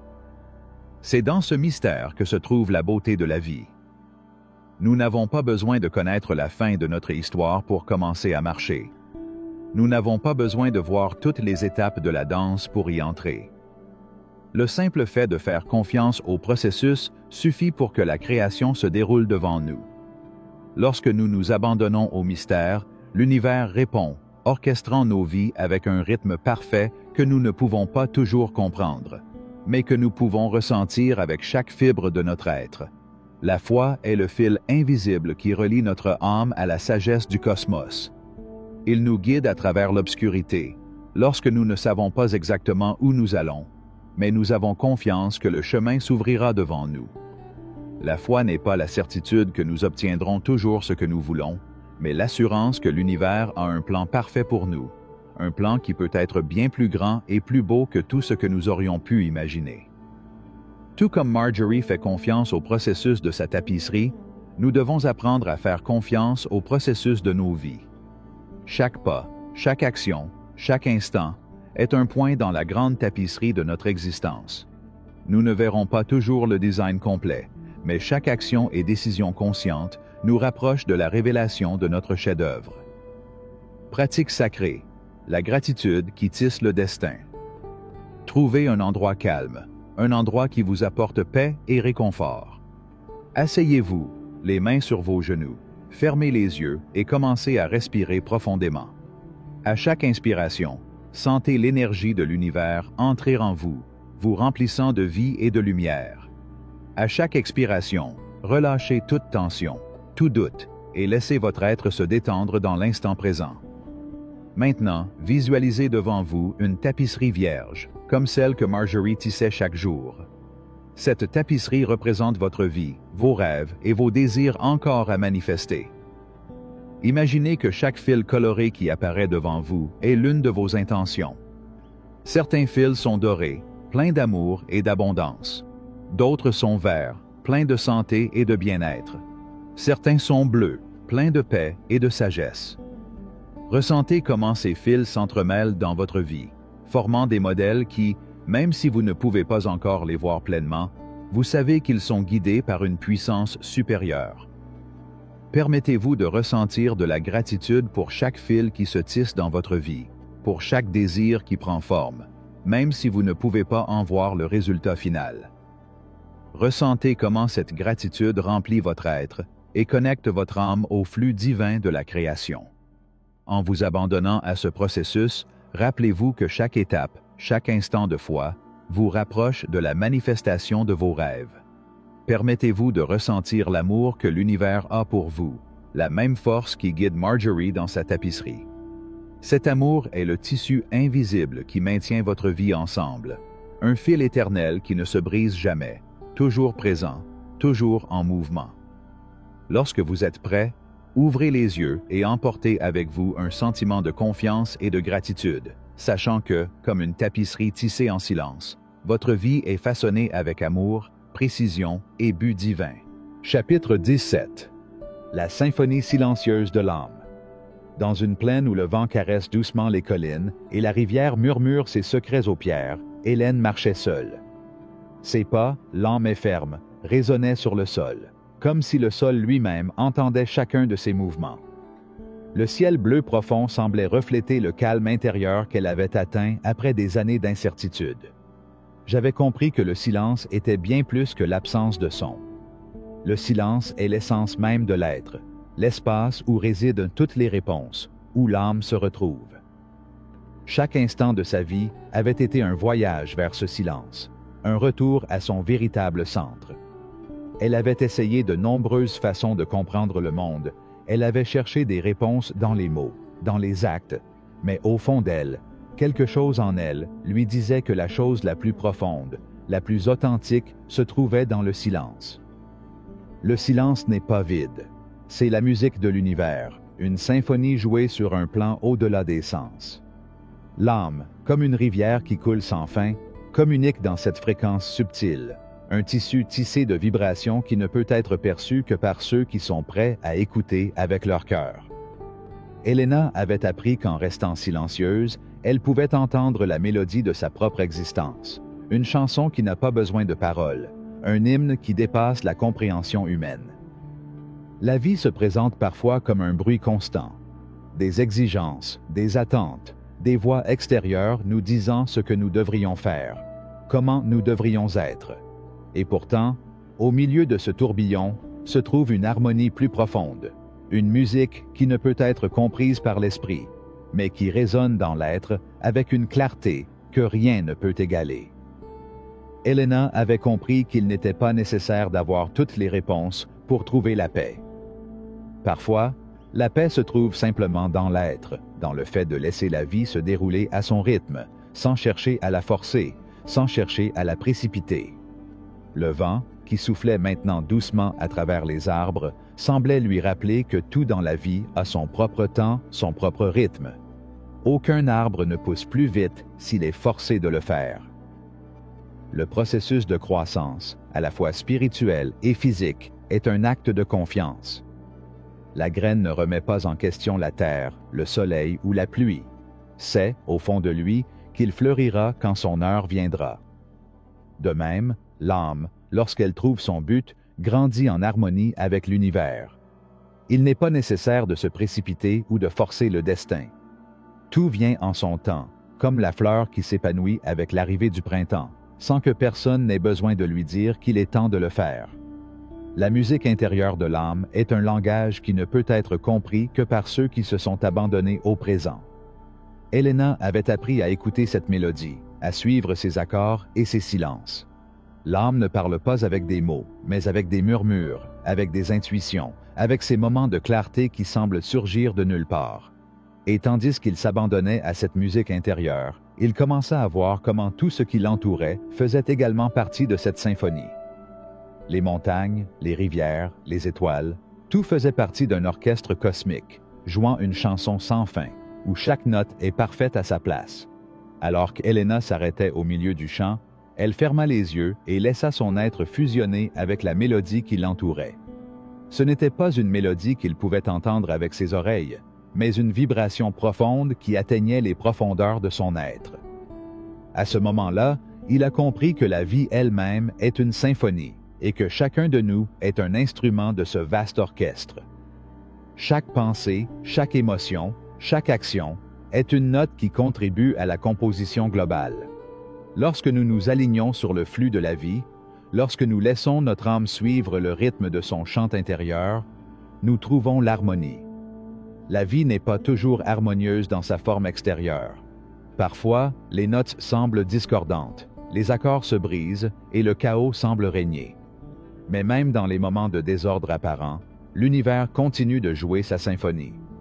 Helena a compris que les notes dissonantes ne sont pas quelque chose à craindre, mais quelque chose qui ajoute de la profondeur et de la richesse à la composition. Comme dans toute grande œuvre musicale, des moments de tension et de conflit sont nécessaires pour rendre le soulagement et la résolution encore plus puissants. La recherche de l'harmonie ne signifie pas éviter le conflit, mais apprendre à l'accepter comme partie intégrante du processus créatif. La souffrance, la tristesse et l'incertitude sont comme des dissonances dans un morceau de musique. Ils ne sont qu'une partie d'un tout qui, même s'il n'est pas toujours compris, a un objectif plus vaste. Helena avait appris à danser avec ces dissonances, à se laisser porter par elles, sachant que chaque instant de difficulté la rapprochait de la compréhension du mystère de la vie. Pratique sacrée, la symphonie intérieure. Trouvez un endroit calme où vous pouvez être silencieux. Asseyez-vous confortablement, fermez les yeux et prenez plusieurs respirations profondes. À chaque inspiration, sentez l'air remplir votre être et, à chaque expiration, laissez tout le stress et l'inquiétude se dissoudre dans l'espace qui vous entoure. Maintenant, visualisez qu'à l'intérieur de vous, il y a un orchestre, avec chaque organe, chaque cellule, jouant sa propre mélodie. Vous pouvez sentir les notes de votre cœur, le rythme de votre respiration, le doux chant de votre être intérieur. Laissez cette musique couler en vous, sans chercher à la contrôler, en vous laissant simplement emporter par son rythme naturel. Imaginez qu'en vous connectant à cette symphonie intérieure, vous commencez à percevoir comment chaque aspect de votre vie est une note dans une mélodie plus large. Moments heureux, moments tristes, ils font tous partie de la même composition. Acceptez chacune de ces notes comme faisant partie de votre voyage. Sentez votre âme s'élargir à chaque accord et alignez-vous avec la musique cosmique qui vous entoure. Permettez-vous de rester dans cet état pendant quelques minutes, en ressentant l'harmonie qui existe en vous.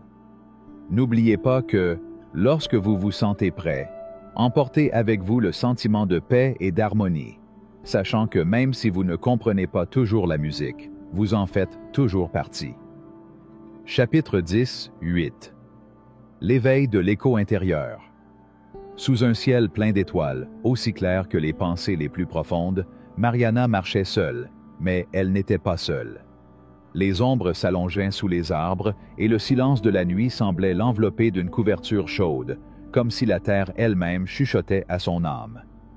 À ce moment-là, il réalisa qu'il avait atteint le seuil d'un éveil, un éveil qui ne venait pas de l'extérieur, mais qui jaillissait plutôt du plus profond de lui-même.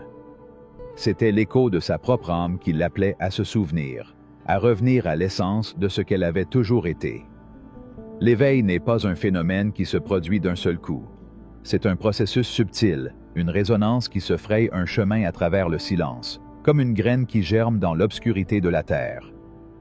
Mariana s'est rendue compte que, tout au long de sa vie, elle avait cherché des réponses en dehors d'elle-même, dans la voix des autres, dans les opinions des autres. Mais quand il regarda à l'intérieur, il trouva un écho, une vibration qui résonnait avec une force qu'il n'avait jamais ressentie auparavant. L'écho de son propre être. L'écho intérieur n'est pas une voix extérieure, mais une fréquence subtile qui s'aligne sur la vérité universelle. C'est la vibration de qui nous sommes avant que le mental et l'ego n'interfèrent, avant que les attentes sociales et les croyances limitantes ne nous disent qui nous devrions être. Dans l'écho intérieur, nous trouvons la pureté de notre essence, la vérité qui ne peut être altérée par le monde extérieur. C'est la voix qui parle à voix basse, mais qui, lorsqu'on l'écoute attentivement, a le pouvoir d'un cri qui transcende tout. Mariana s'arrêta un instant et respira profondément, laissant l'air de la nuit la remplir. Dans cette respiration, dans ce calme, j'ai senti comment l'écho intérieur commençait à résonner plus fortement. C'était un appel, une invitation à revenir à l'origine, à se connecter à l'essentiel. Elle réalisa que tout ce qu'elle avait vécu, toutes les leçons, toutes les rencontres et tous les désaccords n'étaient rien de plus que des échos qui l'avaient guidée jusqu'à ce moment. Chaque pas qu'il avait fait, chaque douleur et chaque joie avaient été des notes dans la mélodie du réveil. L'éveil n'est pas une destination, mais un processus continu. Parfois, nous pensons à l'éveil comme à un événement marquant, un moment où tout change, un moment d'illumination. Cependant, Mariana a compris que l'éveil est un flux constant, une transformation qui se produit à chaque instant. La vie elle-même est une école, et chaque jour nous offre de nouvelles opportunités d'écouter cet écho intérieur, de nous aligner sur la vibration de notre essence la plus pure. Chaque décision que nous prenons, chaque pensée que nous cultivons, chaque émotion que nous ressentons, est une opportunité de nous rapprocher de la vérité de qui nous sommes. Mariana se souvient des moments où elle s'est battue contre les circonstances, contre les gens, contre la vie elle-même. Mais maintenant, elle comprenait qu'en faisant cela, elle ne faisait qu'ignorer l'écho chirurgical en elle. La lutte externe est, dans de nombreux cas, le reflet d'une lutte interne. Et la véritable paix ne se trouve que lorsque nous cessons de résister à la vie, lorsque nous écoutons l'écho de notre âme et nous abandonnons au flux naturel de l'univers. L'ego, cette voix qui veut toujours contrôler, est le plus grand obstacle à l'éveil. C'est ce qui nous dit que nous devons suivre un certain chemin, que nous devons être d'une certaine manière, que nous devons atteindre certains objectifs. L'ego se nourrit de peur et d'insécurité et nous sépare de notre essence. Mais lorsque nous écoutons l'écho intérieur, lorsque nous nous alignons sur la vibration de notre âme, l'ego perd son pouvoir. Nous n'avons plus besoin de validation extérieure, car nous savons que nous sommes entiers, que nous sommes suffisants tels que nous sommes. Mariana s'est allongée sur l'herbe, regardant le ciel étoilé, et pendant un instant, elle s'est sentie en harmonie avec le cosmos. Tout, des étoiles à la terre qui le soutenaient, semblait être en parfaite harmonie. Elle réalisa que tout ce qu'elle avait toujours recherché était en elle. La réponse n'était pas quelque part au loin, ni dans une formule magique, mais dans l'écho de sa propre âme. Tout ce que j'avais besoin de savoir était déjà là, attendant d'être découvert. La clé pour écouter cet écho intérieur est le silence. Le monde extérieur est plein de bruit, de distractions qui nous éloignent de notre vérité. Mais dans le silence, nous pouvons entendre ce qui compte vraiment. Le silence n'est pas une absence, mais une présence. C'est la présence de l'essence, de la force vitale qui nous relie à tout ce qui existe. Dans le silence, l'esprit se calme et le cœur commence à parler. C'est dans le silence que les réponses coulent sans effort, là où les questions se dissolvent dans la paix. Mariana ferma les yeux et laissa le silence l'envelopper. Je n'ai rien eu à faire, je n'ai pas eu à chercher de réponse. Il lui suffisait d'être présent, pleinement conscient de son être. Elle sentit l'écho intérieur devenir de plus en plus fort, jusqu'à devenir une vibration qui traversa tout son corps, la remplissant d'une paix profonde et sereine. Il n'y avait plus de place pour la peur, le doute ou l'insécurité. Il ne lui restait plus que la certitude qu'au fond, il était déjà tout ce qu'il devait être. Pratique sacrée. Écoutez l'écho intérieur. Trouvez un endroit calme, où vous pouvez être dans une solitude et un silence complet. Asseyez-vous confortablement, fermez les yeux et prenez plusieurs respirations profondes. À chaque inspiration, sentez l'air remplir votre corps et, à chaque expiration, relâchez toute tension que vous pourriez ressentir. Maintenant, tournez votre attention vers votre cœur. Imaginez qu'à l'intérieur de vous, il y a une lumière vive, une énergie pure qui vous connecte à votre essence la plus profonde. Écoutez cette lumière, pas avec tes oreilles, mais avec ton être. Laissez l'écho de votre âme vous parler et écoutez ses murmures. En vous abandonnant au silence, laissez toutes les pensées, émotions ou inquiétudes se dissoudre. Ne les combattez pas, regardez-les simplement et laissez-les partir. Dans l'espace vide qui reste, écoutez la vibration de votre âme. Sentez comment il s'étend, comment il vous connecte à l'univers. Permettez-vous d'être dans cet espace pendant quelques minutes, sans précipitation, sans attente. Sois simplement et écoute. Lorsque vous vous sentez prêt, ouvrez lentement les yeux et emportez avec vous la paix que vous avez trouvée. Chapitre 19. Le fil invisible du destin. Parfois, la vie nous conduit sur des chemins qui semblent être le fruit du hasard, comme si les fils du destin s'entrelaçaient sans notre intervention. Mais au fond, nous savons qu'il n'y a pas de coïncidence, seulement des connexions invisibles qui nous guident vers ce que nous sommes censés être. Le destin n'est pas un chemin droit ou prévisible. C'est une tapisserie tissée à partir de moments apparemment disparates, mais qui, au final, forment une image parfaite, souvent invisible à nos yeux. Isabella marchait le long du chemin qu'elle empruntait tous les après-midi, mais cette fois-ci, quelque chose était différent. L'air, comme ses pensées, était imprégné d'une profonde sérénité. Soudain, une idée lui vint à l'esprit, si claire et si nette qu'elle l'arrêta net. Et si le destin n'était pas quelque chose qui pouvait être forgé par l'effort humain? Il a posé cette question parce qu'il avait toujours cru que son destin était entre ses mains, que tout ce qu'il était et serait dépendrait de ses décisions, de sa lutte constante. Mais maintenant, quelque chose en elle lui disait que le destin ne s'impose pas, mais se découvre. Le fil invisible du destin n'est pas vu, mais il est là. C'est comme une toile subtile qui relie chaque instant, chaque rencontre, chaque expérience, sans que nous puissions en comprendre pleinement la portée. Comme un tisserand invisible, le destin entrelace nos vies avec celles des autres, nous conduisant à rencontrer des personnes qui semblent arriver par accident, mais qui, vues d'un point de vue plus profond, sont fondamentales pour notre voyage. Isabella ferma les yeux et laissa la brise caresser son visage. Il pensait à tous les moments de sa vie où il avait considéré des pertes, des échecs ou des déviations du bon chemin. Maintenant, elle comprenait que chacun de ces moments avait été un autre fil dans la tapisserie de sa vie, une partie essentielle de l'histoire tissée d'amour, même si parfois elle ne le voyait pas. Chaque décision, chaque erreur, chaque faux pas était un autre fil conducteur dans la création de la vie que je vis aujourd'hui. Le destin n'est pas prédestiné dans un sens rigide et fixe, mais est une danse constante entre l'action humaine et les forces universelles. C'est un jeu de timing parfait, où nos intentions et le flux cosmique se rencontrent. À chaque instant, le destin se révèle comme un accord musical qui résonne précisément au moment où on s'y attend le moins. Mais souvent, nous n'entendons pas cette mélodie parce que nous sommes trop concentrés sur le bruit de nos soucis quotidiens. Isabella a recommencé à marcher, mais avec une sensation différente.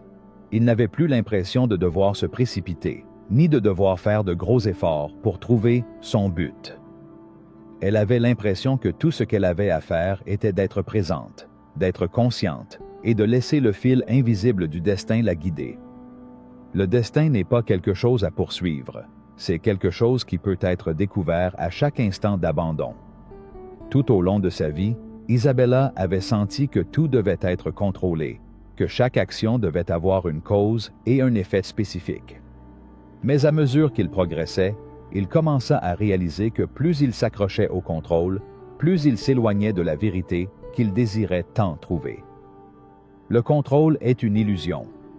Le véritable pouvoir réside dans la confiance, dans le fait de laisser le destin se dérouler naturellement, sans résistance. Quand il s'est abandonné au courant, quelque chose a changé. La vie a cessé d'être une bataille constante et est devenue une symphonie de moments qui, bien qu'imprévisibles, semblaient parfaitement alignés avec son moi le plus profond.